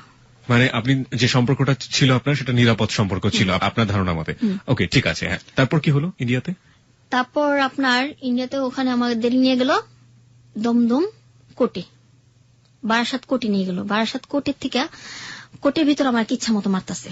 কোর্টের পুলিশ কি করছে তাহলে? না, আমরা যে গারো তো একটা এক গারোদের মধ্যে সবগুলোকে রেখেছে। ওকে, গারোদের ভিতরে আছি, তো গারোদের আমাকে লাগছে করতেছে। পরে বলছে আমার কি দোষ, তোমরা কেন আমাকে বাংলাদেশেতে নিয়ে আসছো? আমি তো বাংলাদেশে আমি যেতেছিলাম দুবাইতে, কিন্তু তোমরা যে এখানে আমাকে বিক্রি করে ফেলবে সেটা তো আমি জানি না। তো এমন করতে করতে করতে আমাকে নিয়ে গেল কোথায়, আমরা সবাই মিলে গেলাম দমদম জেলখানায়। 8টা মাস ভাইয়া আমি জেল খাটছি। আমার লাইফে আমি কখনো জেলখানা দেখিনি। জেলখানা আমি কাঁদছি আর খালি বলছি, আল্লাহ আমি যদি কোনো ভালো কিছু করে থাকি তো আমাকে জেলতে মুক্তি করে দিও, আমি যদি কারো উপকার করে থাকি তো উপকার প্রতিদান আমাকে দিও, আমি কারো ক্ষতি করিনি, ঠিক আছে, মানুষ আমাকে ক্ষতি করছে। 8টা মাস জেল খাটছি। ওখানকার এক জেলারকে আমি বলছি, বাবা मेरे तो दुनिया में कोई नहीं है, मैंने आपको बाबा बोला तो आपको कुछ माइंड लगा? कोई नहीं। তোমার হাজবেন্ড নেই? মানে উনি আমাকে বাংলা বলতেছে, আমি বলতেছি আমি কই না আমার হাজবেন্ড নেই, আমার হাজবেন্ড মারা গেছে। ওনার কাছে বলছি যে মারা গেছে। এখন যেটা মানুষের কাছে বলি যে আমার হাজবেন্ড মারা গেছে, আমি ওর সাথে আমার কোনো রিলেশন নেই, মারা গেছে, আমার একটা মেয়ে আছে, আমার আব্বু আম্মু কেউ নেই। কে বলছে তোমার কেউ নেই? আমি আছি না, আমি তোমার বাবা না, সমস্যা নেই, চিন্তা করো না। তো ভাই ওখানে দুবলা কাটতাম, বাথরুম গোসলখানা দিতাম, সবার কাপড় চোপড় ধুয়ে দিতাম। তো কিছু জেলার আমাকে টাকা দিত, কোকেন্ট, কাগজের কোকেন দিত। তো বাইরে গেলে ওটা আবার টাকা হয়ে যেত। টোকেন, ওটাকে টোকেন বলে। হ্যাঁ। তো ওটা দিয়ে 5 টাকা দিয়ে পাউডার কিনে খেতাম, 5 টাকা দিয়ে দুধ কিনে খেতাম। এখনো 5 টাকা প্যাকেট দুধ, 5 টাকা করে ডিম। তো যখন লিলিস পাইছি, ওই লোকটা ওরা সবাই লিলিস পাইছে, যে তুমি তো আজকে লিলিস পেয়ে গেছো গা। তো ভাইয়া যখন লিলিস পাইছি, আমার মনে হয় লাইফে এই প্রথম কেউ আমাকে আদর করতেছে, বুকে টেনে কান্না করতেছে। যে একটা সন্তানকে কিভাবে আদর করে, সে আদরটা সেদিন আমি পাইছি। যে মা, তুমি কখনো যদি আমার কথা মনে করো তো কলকাতায় এসো, আমি তোমাকে সাহায্য করব। যে তোমার তো মা নেই, বাবা নেই, আমি তোমার আজকে সব। ওই লোকটা আমাকে বলল। ভদ্রলোকের নাম কি ছিল? ভদ্রলোকের নাম ছিল আপনার মনে নেই আমার। ওকে। উনি আমাকে অনেক আদর করছে, জেলখানা আমি আমাকে চেক দিচ্ছে। কিন্তু কিছু কিছু মেয়েরা দেখতাম পুলিশদের সাথে যা করতো, কিছু কিছু মেয়েরা আবার দেখতাম ওখানে প্রেগনেন্ট হয়ে যেত, কিছু কিছু মেয়েরা ওখানে বাচ্চা হয়ে যেত। বাচ্চাগুলো কি হতো? বাচ্চাগুলো ওখানে দিয়ে দিত, জেলখানে দিয়ে দিত মানুষদের। কিন্তু কার বাচ্চা, কিসের বাচ্চা কেউ জানতো না। তো মনে হতে ভয় লাগতো যে আমার কি এরকম হবে, এরকম কি আমার সাথেও করবে। পরে যখন ওই জেলারটা বলে যে তোমার সাথে কোনো কিছু হবে না, তুমি চিন্তা করো না। উনি জেলার ছিলেন ওখানকার জেলার ছিল। ওকে। তো ওখানকার সবাই আমাকে আদর করছে ভাইয়া। আমি কিছু ওই যে এখন হাসির কথা কি, কিছু বাচ্চাদের কান্না করতে পারি, তারপর কুকুরদের ডাক দিতে পারি, তারপরে ছাগলদের ডাক দিতে পারি। তো ওনারা আমাকে আবার ভালোবাসতো এরকম। এগুলো শুনে শুনে ওনারা ভালোবাসতো। ওনাদের মানে মন জয় করতাম। তারপরে দুবলা কাটতাম, গাছ বুনতাম, গাছে পানি ডালতাম। তারপরে যারা বুড়ো তাদের গোসল করাই দিতাম, আমি নিজে ডইলা গোসল করে দিতাম। একদিন দিত মাছ, একদিন দিত ডিম, আরেকদিন দিত আপনার মাংস। আবার ওখানে আমরা রান্না করে খেতাম। রুটি দিত ভাইয়া, রুটি দিত মেডিসিন, সব খাবারের ভিতরে মেডিসিন। কেন দিত, কিসের জন্য দিত জানতাম না, পরে জানতাম যে যেটা সেক্সের জন্য, মানে সেক্স ডিমান্ডটাকে ডিক্রিজ করার জন্য। হ্যাঁ।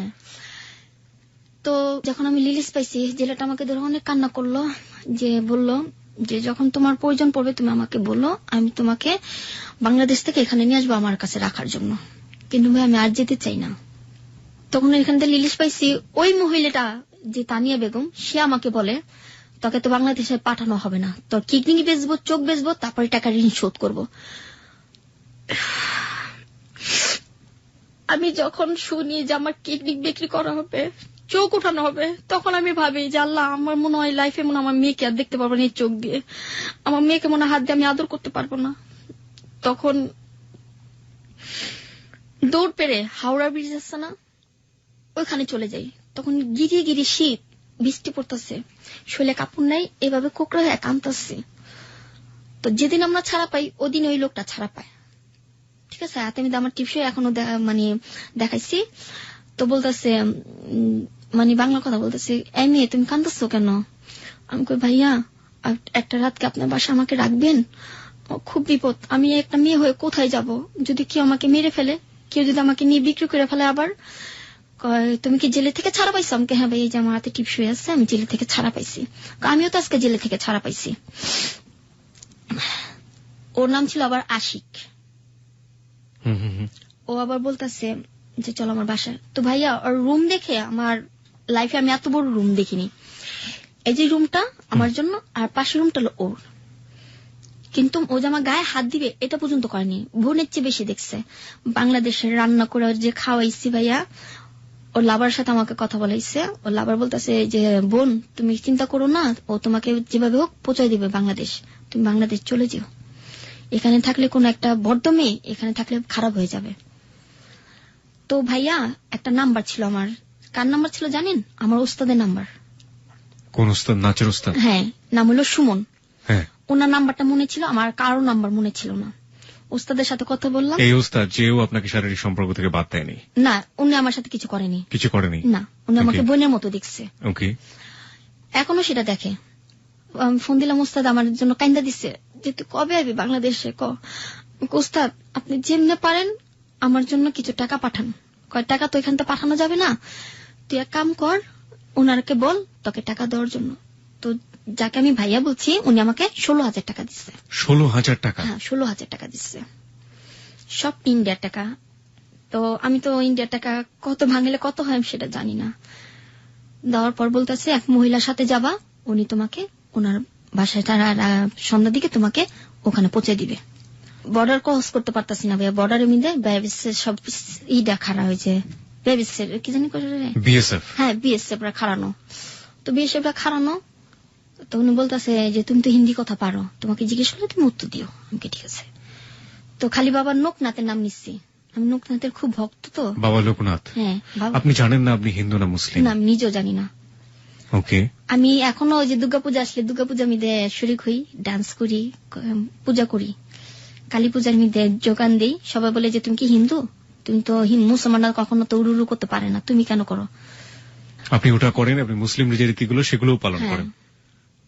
এখন আপনি নামাজ পড়েছেন কখনো? হ্যাঁ, নামাজ পড়ছি। ওই যে আল্লাহ আল্লাহ বলে যতটুকু আল্লাহ যতটুকু সূরা কালাম তো কিছু আপনাকে কখনো শেখায়নি? না, মানে এতটুকু জানি, লা ইলাহা ইল্লাল্লাহু মুহাম্মাদুর রাসূলুল্লাহ, এতটুকু। এর বাইরে আপনি কিছু জানেন না? এর বাইরে আর কিছু জানি না, এটা শিখছি মানুষের দেখা দেখি। ওকে, তারপর কি হলো? তো উনি আমাকে 16,000 টাকা দিল। তো 16,000 টাকা দিয়ে বলল যে একটা মহিলা আসছে আমার বাসা কাজ করে, তো তুমি ওর সাথে যোগাযোগ করো। ওই মহিলাকে ফোন দিয়ে আনাইছে। তো আনার পর বলল যে মাসি ওকে যেভাবে পারো বাংলাদেশে পৌঁছে দাও। তো বাংলাদেশে পৌঁছে দেওয়ার জন্য বলতেছে ওর কাছে কি আছে, আমি টাকা দিয়ে দিচ্ছি, ও যেতে পারবে। তো যাওয়ার পর ওই মাসি তার বাসা নিয়ে গেল। তো আমার একটা বার চুরির অভ্যাস ছিল ভাইয়া, মানে যে কোনো কিছু দেখলে আপনি চুরি করতেন? হ্যাঁ, সুন্দর একটা জিনিস দেখলে আমি চুরি করতাম। তো এখানে ছিল আবার সিঁদুরের কোটা, ওটা ছিল আবার চান্দির। ওটা আমি আবার লগে নিয়ে আসিনি। যে মহিলার বাসা আমাকে নিয়ে গেছে ওই মহিলা ছিল আবার প্রেগনেন্ট। হ্যাঁ, ওই মাসির ছেলের বউ। তো মাসির ছেলের বউকে আমি আবার দিয়ে দিলাম যে বৌদি এটা আপনি রেখে দেন, আপনার কাজে দিবে, আপনি সিঁদুর শুধু রাখলে কপালে দিতে পারবেন, এটা রেখে দেন। কইটা কই পাইছো? আমাকে যেখান থেকে পাই, আপনাকে আমি গিফট করছি, এটা রেখে দেন। রেখে দেওয়ার পর আমাকে পুরান কতরি কাপড় চুপড় দিল। তো আমি তো এগুলি পরার অভ্যস্ত নই, যে ছিঁড়া ফাড়া কাপড় আগে যেটা পরছি এখন তো সেটা পরবো না আমি। তো ওইটা আমি গাঁঠি বেঁধে নিয়ে আসছি। তো জেলখানা যে আমি ছিলাম, জেলখানা বসে যে একটা খেতা সিলি করছিলাম, এই খেতাটা আমি লগে করে নিয়ে আসছি। আমাকে নিয়ে গেল কোথায়? বর্ডার যখন আমি ভিতরে ঢুকলাম তো বেশি জিজ্ঞেস করতেছে এ लड़की कहाँ जाओगी? मैंने बोला मेरे दीदी रहती है यहाँ पर, वो प्रेग्नेंट है, उसको पास जाएंगे। कहाँ पर तेरा दीदी? हमको उधर। नाम क्या है? हमको दीदी का नाम पूजा है। तुम्हारा नाम क्या है? मैंने बोला मेरा नाम तानिया है। মানে ওই নামটা প্রকাশ করলাম। ওকে। তো প্রকাশ করার পর ঠিক আছে যাও। তো গেলাম, যাওয়ার পর ওখানে এক রাত ছিলাম। যে বাসা আমাকে মানে পার করবে, উনি আবার বাংলাদেশের মেয়েদের পার করে, মহিলাটা ওনার বাসা ছিলাম। উনি আমাকে গাছে থেকে কিছু সবেদা পেরে দিল। সফেদা? ওকে। রাত্রে ওনার আবার কালী পূজা মিদে ডান্স করতেছে, তো আমার আবার ডান্স করার মুড এসে পড়েছে। তো ওখানে বসে আমি আবার ডান্স করতেছি। তো বলতেছে তুমি কি ডান্স করতে পারো? আমি কি না আমি ডান্স করবো না, একটু করো। তো একটুখানি ডান্স করার পর দেখি দুনিয়ার টাকা পড়তেছে, ওখান থেকে টাকা পড়ছে, ওইখান থেকে টাকা পড়তেছে। তো সবটি টাকা ও মহিলাকে নিয়ে নিল। নেওয়ার পর আমার কাছে যে আবার বাংতি কিছু টাকা ছিল, সেটা ছিল আপনার 510 টাকা। এই টাকা এখন আমার বাসায় আছে, ইন্ডিয়ার টাকা, আমি স্মৃতি হিসেবে রেখে দিচ্ছি। এটা আনারতে আমার মনে ছিল না যে আমি নিয়ে আসবো। তো জিজ্ঞেস করলো যে তুমি বাংলাদেশে যে আমাকে ভুলে যাবা? কই না। কই ঠিক আছে, আমাকে ফোন দিও। নৌকা আসলো ভাইয়া, একটা বাংলাদেশে পতাকা লাগানো নৌকা আসলো। তো ভাই আমি ভাবছিলাম যে মাটি, চোরাবালু ভিতরে যে গাইরা যাবো সেটা আমি জানি না, মাটি। ওই যে সাতক্ষীরা জেলা আর এই যে বর্ডার, এই যে ইন্ডিয়াটা, আর মাঝখানে চোরাবালি নদী। ওকে। আমি একটা করে পাড়া দিবি গাইরা যাই, একটা করে পাড়া দিয়ে আর গাইরা যাই। আমি ভাবছিলাম যে এটাই মনে আমার লাস্ট চান্স, যদি বাঁচলে তো বাঁচবো, নাহলে মরলে তো মরবো। তো বলতেছে তাড়াতাড়ি আসো, এখানে বিয়ে শেপরা দেখলে গুলি করে মানুষ মেয়েরা ফেলায়, আর সুন্দর সুন্দর মেয়েগুলো দেখলে উঠায় নিয়ে যায় বিয়ে শেপরা। একটা কথা কি ভাইয়া, যেটা বলা হয়নি সেটা স্টেজে বলাটা দরকার। ওখানে যদি কোনো সুন্দর মেয়ে দেখে তারা ধরে ধরে নিয়ে মানে কি করতে পারে সেটা তো বুঝতে পারছেনি, করার পর মেয়েরা ফেলায়। বিএসএফ? হ্যাঁ, বিএসএফ মেয়েরা ফেলায়। তো জঙ্গল আর জঙ্গল, তো ওনারা আমাকে একটা বাস দিল। বাস দেওয়ার পর আমি বাস ধরে বাসটা ধরে ধরে নৌকাতে আসো। তো নৌকাতে উঠলাম, তো সম্পূর্ণ পোশাকে মিলে এতটুকু গাইড়ে গেছিলাম, গলা পর্যন্ত গাইড়ে গেছিলাম। আমি ভাবছিলাম যে আমি মনে মাটিতে মরে যাব, মাটিতে আমার মনে চাপা। তো যাই হোক আল্লাহর কাছে দোয়া করতেছি। তো আমি গেলাম, তো আমাকে নৌকা উঠানোর পর হাত পাও ধুইছি। তারপর তোমার কাছে টাকা আছে? আমি কই হ্যাঁ আছে। পরে সবটি টাকা নিয়ে নিল দালালে, ওই বাংলাদেশের দালালে। আমি কই আমি কি বাংলাদেশ আসবো না? এটাই তো বাংলাদেশ, তুমি এখন 7 কিলো জেলে আসছো, চিন্তা করো কেন, তোমাকে রাত্রে মেয়ে দিয়ে পৌঁছে দিব। তো ওই মহিলার ঘরে গেলাম, যাওয়ার পর কাপড় চেঞ্জ করলাম। চেঞ্জ করার পর আমাকে বলে তুমি রান্না বান্না করতে জানো? আমাকে হ্যাঁ। তো ভর্তা বানাইলাম, অনেক পদের ভর্তা বানাই দিলাম, বউয়া রান্না করে দিলাম। ওনারা আমার খাবার খেয়ে বললো না তোমার হাতের রান্না অনেক ভালো, তো আমাদের এখানে থেকে যাও। আমি কই না আমি থাকবো না। বউয়া যেন কোথায় রান্না করে? এটা কোন এলাকার খাবার? এটা ঢাকায়, পুরান ঢাকায়। পুরান ঢাকার খাবার, ওকে। তো আমার হাতে মিলে একটা ছিল মঙ্গলসূত্র, যে ইন্ডিয়াতে যেটা বলে মঙ্গলসূত্র, যেটা বলে এটাকে আমরা বলি চেন। তো চেনের ভিতরে যে এতটুকু স্বর্ণ ছিল আমি আবার জানি, আমি তো স্বর্ণ চিনি না, আমার লাইফে আমি কখন স্বর্ণ পড়িনি। এই যে আমার নাকি চুমকিটা দেখতেছেন বর্তমানে, সেটা হলো আমার এক ফ্রেন্ড গিফট করছিল। বলছে এটা সবসময় নাকে রাখবা, সবাই বলে যে তোমার বিয়ে হয়ে গেছে, বর্তমানে তোমার হাজবেন্ড আছে, এটা বলবা। তো আমি স্বর্ণ চিনি না, তো ওনাকে আমি দিলাম যে এটা আপনি রেখে দেন। এটা আপনি কোথা থেকে কিনেছিলেন না কেউ আপনাকে দিয়েছিল? ওখান থেকে আমি চুরি করছিলাম, ওই বাসা থেকে আপনি মঙ্গলসূত্র চুরি করেছিলেন। ওর অনেস্টিটাই এখানে একটা মূল কথা, ও যা করেছে ও তাই বলছে এবং ওর লাইফে যা হয়েছে সেটাই ও বলছে। ওকে, হ্যাঁ, তারপরে কিছু চকলেটও চুরি করছি, সাবান চুরি করছি, যে আমার লাইফে আমি বিদেশি সাবান দিয়ে কখনো গোসল করিনি, আর বিদেশি চকলেটও খাইনি। তো বিস্কুট ওখানে 5 টাকা প্যাকেট। তো আমার কাছে কিছু ভাঙতি টাকা ছিল, আমি কইছি কি কিছু সাবান কিনে নিয়ে যাব, শ্যাম্পু কিনে নিয়ে যাব। তো কেনাকাটা করছি। ওই লোকটা আমাকে বললো যে বোন তোমার কাছে যা টাকা আছে বাংলাদেশে ইন্ডিয়ার টাকা আমাকে দিয়ে দাও। আমি কই আমার বাংলাদেশে টাকা দিবেন না? কেন তোমার তো আমি গাড়িতে উঠাই দিতে চাচ্ছি, মাংনা গাড়িতে। তো আমাকে বাইক দিয়ে রাত 9:30 আমাকে নিয়ে বাস স্ট্যান্ডে গেল, একটা লাল একটা চাদর দিছে ওনারা। আমাকে বলতেছে বোন লাইফে কোনোদিন যদি আমার সাথে দেখা করার ইচ্ছা থাকে তো আমার সাথে যোগাযোগ করো, আমি তোমাকে আবার ইন্ডিয়াতে একটা চাকরি দিব। তখন ভাইয়া ইন্ডিয়াতে যখন আমি আসে পড়ছি, এখন কি আবার যাওয়ার ইচ্ছা আছে আমার? আপনারই বলেন, আপনি বলেন আপনার ফিলিংসটা যেটা হচ্ছে আপনি সেটাই বলেন। ওনারা আমাকে বাসে উঠা দিল, কিছু কাপড় চোপড় দিল, ওনারা আবার বাংলাদেশে একটা ব্যাগ দিচ্ছে। তো বলতেছে তোমাকে কোন জায়গায় নামা দিলে তোমার সুবিধা হবে। আমি ভাইয়া একটা জায়গায় চিনি, সেটা শ্যামলী বাস স্ট্যান্ড, এমনি তো আর কোনো জায়গা আমি চিনি না। এই যে আমি শ্যামলী আসলে কলকাতাতে বাস যায় শ্যামলী থেকে, সেই জন্য আপনি বারবার হয়তো শ্যামলী বাস স্ট্যান্ডের কথা বলছেন। হ্যাঁ, যেখান থেকে প্রথম আমাকে যখন নিয়ে বিক্রি করা হয়েছিল সেখানে শ্যামলী। ওকে, ওখানে নামা দিলে আমি সব চিনতে পারবো। তো ভাইয়া গাড়ির ভিতরে যাচ্ছি, তো দেখি কি ওস্তাদকে ফোন দিছে, ওস্তাদ আপনারা পার্টি আয়োজন করেন, আমি আসতেছি, দোয়া করেন, এবার মনে বাংলাদেশে আমি পৌঁছে গেছি। তো ওস্তাদ তো চিখে পেড়া কান্দন। তো আমার নানির কাছে দিছে ফোন, নানিও কান্দন যে তুই তাঁতি রায় বোন, তাঁতি যায়। শ্যামলী নামার আগে কিছু বিএসসি আমার গাড়ি চেক করতেছে, बीएसएफ। হ্যাঁ, তো বলতে है लड़की कहाँ से आई हो? मैंने बोला मेरे कजिन रहता है यहाँ पर कोलकाता में, उसके बेबी हुआ, मैंने बेबी देखने गया था। तो कहाँ जाओगी? जैकलिन मंदिर, उसमें मेरा घर है, उस पर जाएंगे। तुम हिंदू हो? हमको हाँ। পরে ব্যাগ চেক করে কিছু পাইনি, শুধু পেয়েছিল কিছু বিস্কিট, চানাচুর আর সাবান। এরপর আবার একটা চেক করছে, ওখানেও একই প্রশ্ন, একই আমার চেক। যখন আমি ভাইয়া শ্যামলী নামছি, যখন আমি বাংলাদেশের মাটিটা পাড়া দিচ্ছি, মনে হচ্ছে যে আমার নতুন আমি জন্মগ্রহণ করলাম, যে কেমন যে ভিতরে লাগতেছে যে বুঝাতে পারবো না।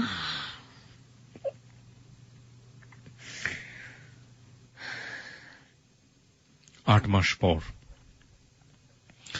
এবং আপনার ভিতরে আমি কখনো ভাবতে পারিনি যে বাংলাদেশ আমি আবার দেখতে পারবো, যে সবাইকে দেখতে পারবো। তো আমার ওস্তাদকে ধরে আমি কান্না করছি যে ভাই আমি আইসা পড়ছি, ভাই আমি আর যাবো না। আমার ভাই আমাকে বললো যে কে লেগে গেছো, তুই কে লেগে? আমার ওস্তাদ আমার ধরে কান্দা দিচ্ছে। তো ওস্তাদকে বললাম ওস্তাদ 150 টাকা গাড়ি ভাড়া শ্যামলী থেকে আসছে, আপনি দেন। পরে দিচ্ছে, দেওয়ার পর গলির ভিতরে গেছি, গলির ভিতরে যাওয়ার পর আমার মেয়ে আমার শুনে দৌড় পেয়ে আসছে। আমার মেয়ে আমাকে ধরে বলতেছে, আম্মু তুমি কই গেছিলা? আম্মু তোমাকে ছাড়া আমার ভাল লাগে নাই, তুমি কোথায় গেছিলা? আম্মু আমার একটু বুকে টেনে নাও মা। আমার মেয়ে চিৎকার মেরে আমাকে ধরে কান্না। এরপর আমার এলাকার সবাই আমাকে বললো, দেখ চামেলি, তোর লাইফে একটা ঘটনা ঘটে গেছে, তুই আর বিদেশ যাওয়ার নাম নিস না। ওর পরে তো আমি কানে ধরছি আমি বিদেশ যাবো না। এরপর আমার নানি আমাকে ধরে, আমার যে খালা, ছোট খালা, আমার নানির ছোট মেয়ে নাম হলো রাজু, উনি আমার জন্য অনেক দোয়া করছে, আল্লাহর কাছে কই উনি যেন ভালো থাকে। কবে নাগাদ আপনি দেশে ফিরলেন? মনে আছে আজ থেকে কতদিন আগে? আমার খেয়াল নেই। প্রিয় শ্রোতা, পুরো গল্প জুড়ে কিন্তু আমরা একটা জিনিস পাচ্ছি, সেটা হচ্ছে দিন, মাস, ক্ষণ, কাল এসবের হিসেবও জানে না। ও শুধু একটা বিষয় জানে, ওর মেয়ের বয়স এখন 11 বছর। তাও কেউ একজন বলে দিয়েছিল বলেই এই হিসাবটাও জানে। অদ্ভুত একটা ব্যাপার হলো, সারাটা জীবন ধরেই ও এই দিন, মাস, ক্ষণের হিসেবটা রাখেনি। নিজের জীবনের বয়স কত দিনের, কত মাসের, কত বছরের জানে না। কোথা থেকে এসছে তাও জানে না। কোথায় যাবে সেটা কি জানে? চলুন দেখা যাক। তারপর ঢাকায় এসে আবার সেই আগের কাজ শুরু করি, ডান্স করি, ডান্সের ফাঁকে ফাঁকে ছেলেদের সাথে ফিজিক্যাল করি, মেয়েরে এটা কিনে দিই ওটা কিনে দিই। সে আগের মতো আবার মানুষের বাসায় ছাদের উপরে ঘুমাই, ওই বাসায় ছাদের উপরে ঘুমাই। পরে একজনের বাসা থাকি, ওনার নাম হলো ফেরদৌস। ওনার বাসা থেকে আমি কিছু টাকা অর্জন করি এই প্রস্টিটিউশন করে। হ্যাঁ। পরে আমি মনে মনে চিন্তা ভাবনা করি, আর কতদিন মানুষের বাসা থাকবো? আমি কি মরে গেলে কি মানুষের বাসা থেকে লাশটাকে টেনে নামাবে? না আমি মরে গেলাম, আমার লাশটা আমি রাস্তা লেখে কেউ চান্দা উঠাকে আমাকে মাটি দিবে? সেটা চিন্তা ভাবনা করে নিজে একটা ঘর নিলাম। যে বাসা ঘর নিচ্ছি, মানে যে বাসা আমি বড় হয়েছি তারই চাচি, তারই ভাস্তি, নাম হলো নাসরিন, তার বাসায় আমি ঘরটা নিচ্ছি 2,500 টাকা দিয়ে। তো ঘরে কিছু জিনিস করেছি আমি, তো আমার কষ্টের টাকা দিয়ে। আমি একটু গানটা বেশি পছন্দ করি, ধরেন বাংলা গান, হিন্দি গান এসব পছন্দ করি। তো আমি একটা অফার কিনছি, একটা খাট কিনছি, র্যাক কিনছি, কিছু কাপড় চোপড় রাখার জন্য একটা ডোলা কিনছি। এমন করতে করতে একটা ছেলের সাথে মোবাইলে রং নাম্বার পরিচয় হয়, নাম হলো জনি। তো ওনাকে আমি বলতেছি, দেখেন আমি ভালো না, আমি একটা খারাপ মেয়ে, আমার সাথে কেন আপনি সম্পর্ক করতে চান? কয় ভালো লাগছে। আমাকে ভালো লাগছে, আইসা দেখে যান, যদি পছন্দ তা বিয়ে করবেন। তো ছেলেকে আমি দেখিও নাই, ছেলে আমাকে দেখেনি। তো আসছে, আজকে 6 মাস যাবত ছেলের সাথে আমার মানে মোবাইলে কথা হয়। ছেলে আসছে, আসার পর মিষ্টি, দই দই, ফল পাকড়ি সব নিয়ে আসছে। তো ছেলে যে কালো ভাইয়া গাড়ি ড্রাইভার, আমি আবার গাড়ি ড্রাইভারের বিশ্বাস করি না, কারণ গাড়ি ড্রাইভার আমার লাইফটা নষ্ট করছে। কেন বলছেন? কেন বলছাম যে ওই যে 16 জনের সাথে গাড়ি ড্রাইভার ছিল 4 জন, শাহিন, আদিল, মানিক, রতন। নামগুলো জানলেন কিভাবে? যখন ওরা একজন এয়ারপোর্টে ডাকতেছে, গাড়ি ড্রাইভার এদিকে মানিক, মানে বকা দিয়ে রাখতেছে, তখন আমার মাথা মধ্যে ক্যাচ করে গেছে। এখনো তারা মিলবারেকে আছে। এই লোকগুলো আপনার আশেপাশে পরবর্তীতে ঘুরে বেরিয়েছে? এখনো তারা আমাকে দেখলে ঠেস মেরে মেরে কথা বলে, তখন আমি বাধ্যমূলক তাকে আমি বকাবকি করি। এখন যেটা বর্তমানে হচ্ছে, আমি যে ছেলেদের মতো বকা দিই, ছেলেদের মতো মারপিট করা, সেটা আমার ছোটবেলা থেকে আমি ছেলেদের মতো চলাফেরা করি। ওই যে বললাম না যে পাখি, মুক্ত পাখির মতো আমি উঠতে চেয়েছিলাম, কিন্তু তারা আমার ডানা কেটে দিচ্ছে, যে আমি আগের জায়গায় পড়ে আসছি। তো ওই জনি আসছে, আসার পর আমাকে দেখলো, আমার ছবি দেখলো, আমাকে দেখে পছন্দ করছে। করার পর যে বাড়ি এলি, আপা বলি তাকে। তো আপা বললো যে তুমি ওর সম্পর্কে সব জানো? হ্যাঁ। ও যদি হাজারো ছেলের সাথে ফিজিক্যাল করে, আমার টাকার বিষয় না, আমাকে ভালো লাগছে, আমাকে বিয়ে করব। এবং এই ছেলের একটা বিয়ে হয়, ওই বউ চলে যায়। ওই বউ কেন যায়, কিসের জন্য যায় জানি না, ওই বউ বলে আবার একটা ছেলের সাথে অ্যাফেয়ার থাকে। আমি বলছিলাম ঠিক আছে, আপনার আব্বা আম্মাকে জানান। তারপর ওর ছেলের আব্বা আর একটা বিয়ে করে, ওদের রেখে আর একটা বিয়ে করে, ওর মাকে রেখে। তো এমন করতে করতে ছেলের সাথে পরিচয়। ছেলে আমাকে প্রায় টাকা পাঠায়, ঘর ভাড়ার টাকা। এখন 6 মাস ধরে ঘর ভাড়ার টাকা দেয় না, আমাকে দিতে হয়। আমি বলছি যে বাড়ির ঘর ভাড়ার টাকা জমে গেছে, তুমি টাকা দিবা না? কয়ে দিব। এখন ওই যে ছেলে ফোন দিতেছে বারবার, কিন্তু ফোনটা এখন রিসিভ করা যাবে না। ছেলের বাসায় গেছি আমি 2 বার, ছেলের মাকে দেখলাম, ছেলে বোনকে দেখলাম, ছেলের ফ্যামিলি সবাই রাজি আমাকে পাই। যে ঢাকার মেয়েরা কখনো কলসি টানতে পারে, ঢাকার মেয়েরা কখনো ঘর লেপতে পারে। তো ভাই আমি ছোটবেলা থেকে না গ্রাম দেশের কাজ করতে করতে ঘর লেপা, তারপরে পাখি ধরা, আপনাকে তো বললাম, গাছে থেকে বড়ি পাড়া, ডাব চুরি করে ছোটবেলা থেকে। তো ওনারা দেখে ওনারা আশ্চর্য হয়ে যায়, এরকম একটা মেয়ে জনি কিভাবে পাইলো এত সুন্দর একটা মেয়ে। তো ওকে আমি বিয়ে করব না ভাইয়া, যেটা আমি এখন বলতেছি, জনিকে আমি বিয়ে করতে পারবো না। কেন করবেন না? কারণ আমি গাড়ি ড্রাইভারদের বিশ্বাস করি না, কারণ ও তো আমাকে রেখে আরেকটা বিয়ে করতে পারে। ঘর পোড়া গরু মেঘ দেখলে ভয় পায়। কি বলবো আপনাকে, আমি ঠিক বুঝতে পারছি না আপনাকে কি বলা উচিত। আপনার মেয়েটা এখন কোথায় আছে? মেয়েটা ও দাদির কাছে আছে। অর্থাৎ আপনার হাজবেন্ড, মানে একেবারে একজন মাত্রই তো স্বামী ছিল আপনার জীবনে, মাসুদ। মাসুদ কি আর বিয়ে করেছে পরে? না, বিয়ে কথা ছিল কিন্তু বিয়ে হয়নি। কারণ ভাইয়া আমার লাইফে ও একজন স্বামী, আর স্বামী হিসাবে কাউকে আমি গ্রহণ করে নিতে পারবো না। আপনার জীবনের বেস্ট ছেলেটা ছিল জাহাঙ্গীর, আপনার জীবনের স্বামী ছিল মাসুদ, আর এই মুহূর্তে যে ছেলেটা আপনাকে লাভ করে তাকে আপনি বিলিভ করতে পারেন না, ইন দ্য সেন্স যে সে একজন ড্রাইভার। ছেলেটা আমার জন্য বিষও খাইছে, 2 বার বিষ খাইছে আপনাকে পাওয়ার জন্য, কিন্তু আপনি তাকে কোনোভাবেই মন থেকে নিতে পারছেন না। মন থেকে মেনে নিতে পারতেছি না ভাইয়া। এখন আপনার সংসার কাটে কিভাবে, আপনার দিন যায় কিভাবে? আমার দিন যাচ্ছে, এখন পর্যন্ত বাড়ির ঘর ভাড়া টাকা দেওয়া হয়নি, তাই আমি বলছি যেভাবে হোক। বাড়িলিটা একটু ভালো আছে কি, ভেঙে ভেঙে টাকা নেয়, 500 টাকা 500 টাকা করে ভেঙে ভেঙে টাকা নেয়। আবার টাকা পড়লে যখন আমার ঘরে চাল থাকে না, তো বাড়ির ঘরতে ভাত চেয়ে খেতে হয়। আবার কোনোদিনও দিন গেছে যে মানুষের বাসাতে ফ্যান এনে খেয়ে আমি। মানুষের বাসা থেকে আপনি ফ্যান চেয়ে নিয়ে খান? হ্যাঁ, ফ্যান চেয়ে বলে যে কি করবি, আমি কাপড়ে মার দিব, কিন্তু ঘরে এসে চুপ করে ফ্যান খাই, কেউ জানে না। আপনার মেয়েটা ভালো আছে? হ্যাঁ, মেয়ে ভালো আছে। মেয়ে এবার 6-এ উঠবে, পরীক্ষা দিচ্ছে, কিন্তু ওর মাথা মধ্যে পড়াশোনা ঢুকছে না, কারণ ওর দাদি ওর অত্যাচার করতেছে, মাইর দূর করে। আপনার আরেকটা মেয়ের কথা আপনি বলছিলেন যে? হ্যাঁ, ওইটা হলো জনির সাথে যখন সম্পর্ক হয় তখন আমি নদীর পার যাই। মেয়েটার আজকে 7 মাস চলতেছে। তো নদী পার গিরি গিরি বৃষ্টি পড়ে, তো দেখি কি কাপড়ের পেছনে একটা মেয়ে ওয়া ওয়া করে চিল্লাতেছে। আমি অবাক হয়ে যাই। ওই মেয়েটাকে আমি পায়ে নিয়ে আসি, আসার পর ঝর্ণাকে দিই, আমাদের এলাকার আগে নিয়ে যে থানায়। তো ভাইয়া একটা জিনিস লক্ষ্য করবেন যে কেউ যদি বাচ্চা পায় তাকে কিন্তু সহজে দেয় না। এই বাচ্চা দিয়ে অনেক ব্যবসা করে, বাচ্চাকে বিক্রি করে টাকাও পাওয়া যায়। টাকাও পাওয়া যায়, কেটে দিলে 10,000 20,000 টাকা দেয়। আমি চিন্তা ভাবনা করছিলাম কেউ যদি দেয় তাহলে আমাকে 20,000 10,000 টাকা দিবে, ওই চিন্তা ভাবনা করছিলাম। পরে মনের ভিতরে একটা আবেগ জেগে গেল যে আমারও তো একটা পেটে সন্তান আছে। তো বাচ্চাটাকে নিয়ে থানায় গেলাম, থানায় সারা রাত রাখলাম বাচ্চাটা আমার কোলে। তো একজনের বাসায় গেলাম, এই বাইরা বাইরা জঞ্জাট নিয়ে বাইরা, কোথা থেকে রাস্তাঘাটে মেয়ে নিয়ে আসো, একটুখানি বাচ্চারে চিনি পানি খাওয়ানোর জন্য। সে খাওয়াইতে দেয়নি, কিন্তু তার চোখের সামনে বাচ্চারা আজকে বড় হচ্ছে, তার বাড়ির সাথে বাড়ি। থানায় যাওয়ার পরে কি করলো? জন্নাপাকে ফোন দিলাম, জন্নাপা আপনি কি বাচ্চাটা রাখবেন? কয় রাখবো। জন্নাপাটাকে? জন্নাপা ওই এলাকার। ওকে। বাচ্চার নাম রাখছে আলিশা। না, থানা কি করলো? থানায় ও জন্নাপাকে ফোন দিল, দেওয়ার পর ওর মধ্যে আরেকটা লোক গেছে বাচ্চাটা নেওয়ার জন্য। পর ওই লোকটাকে বড় যে ওসি, ওনাকে বাচ্চা দিবে না। তুমি তো চলতে পারো না, তুমি বাচ্চা নিয়ে কি করবা? বাচ্চা দুধের খরচ, কাপড়ের খরচ, ও ডাক্তারের খরচ কিভাবে তুমি চালাবা? তো জন্নাপাকে বললো যে আপনি কি বাচ্চাটি নিবেন? হ্যাঁ আমি নিব। তো ওখানকার চেয়ারম্যানের সার্টিফিকেট, চেয়ারম্যানের সিগনেচার, ফারুক ভাইয়ের সিগনেচার, তারপর ওইখানকার আরো কিছু মানুষের সিগনেচার নিয়ে তারপর বাচ্চাটা তাকে দিল। দেওয়ার পর বাচ্চাটাকে আমি বাসায় নিয়ে গেলাম, বাসায় নিয়ে ওনার ঘরে গরম পানিতে বাচ্চাকে গোসল করালাম।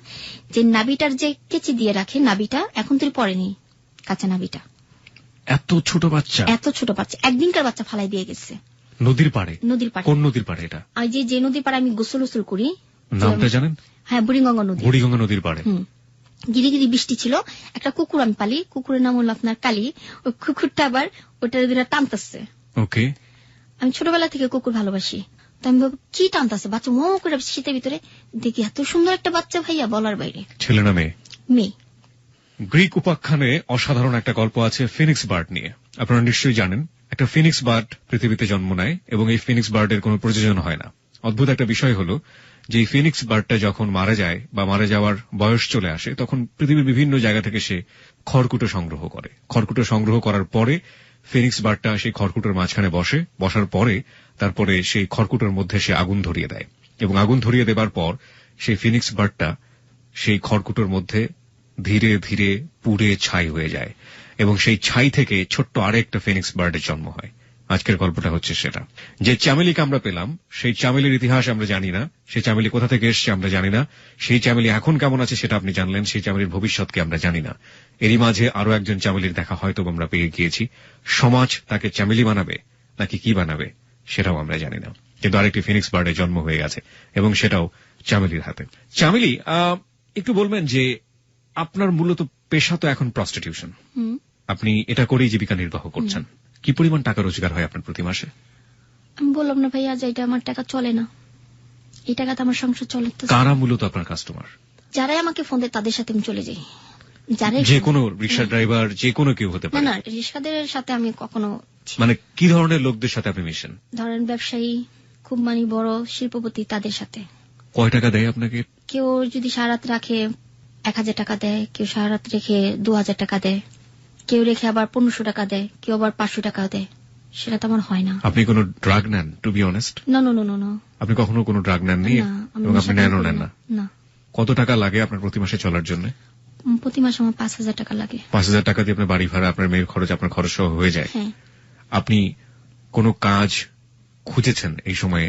হ্যাঁ, খুঁজেছি, শুধু সিগনেচারের জন্য পারছি না। আপনি সিগনেচারটা পারেন না, এই কারণে আপনাকে কেউ কোনো কাজ দেয় না।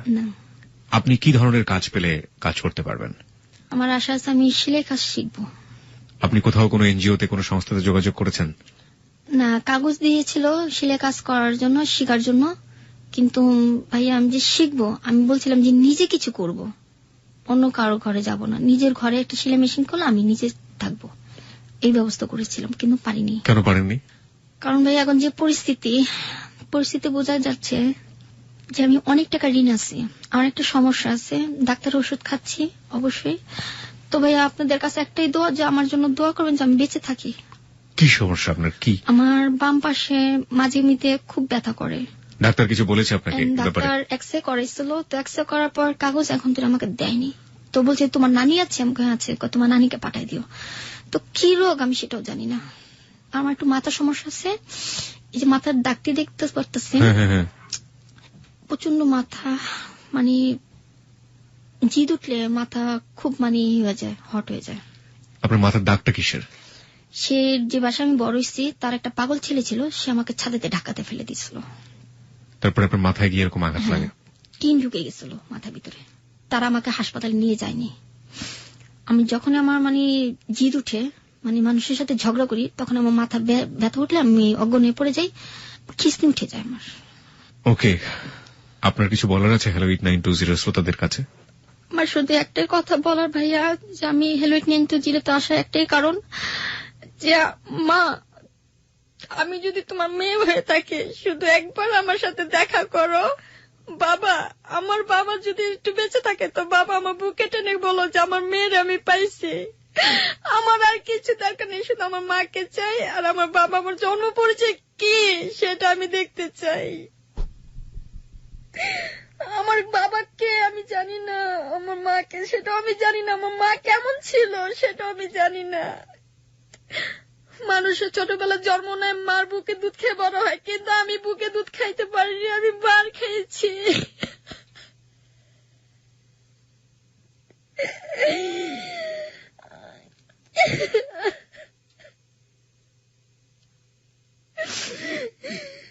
আমার লাইফটা কিভাবে যাবে আমি নিজেও জানি না। শুধু আমার এতটুকু রিকোয়েস্ট, আমি যেন আমার জন্ম পরিচয় পাই, শুধু আমার জন্য এতটুকু দোয়া করবেন।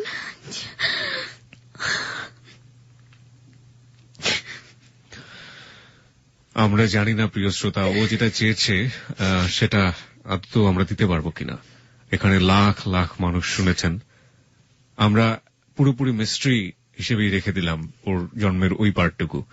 ও বলেছে যে আমাকে এমন একটা সময় নিয়ে আসা হয়েছিল, যে সময়টাতে আমার হাতে একটা পিঠা ছিল, তেল পিঠা, আমি ছোট একটা ফ্রক পরা ছিলাম, এর বাইরে আমি কিছু মনে করতে পারি না। কিন্তু এই সময়টাতে যদি সত্যি সত্যি তাকে মার কাছ থেকে নিয়ে আসা হয়, এবং যদি সত্যি সত্যি সে মা জানেন যে তার মেয়েটি তার কাছ থেকে চলে গেছে, তাহলে সেই মার মনে করার কথা যে আসলে এই মেয়েটি তার সেই মেয়েটি কিনা। আমরা বিশ্বাস করি যে লাখ লাখ শ্রোতা আমাদের আজকে হ্যালো 8920 শুনলেন, এবং এই এপিসোডটি আমাদের ইন্টারনেট ওয়েবসাইটে ডাউনলোডের জন্য অনাদিকাল ধরে থাকবে। লাখ লাখ মানুষের পেন ড্রাইভে এটা চলে যাবে।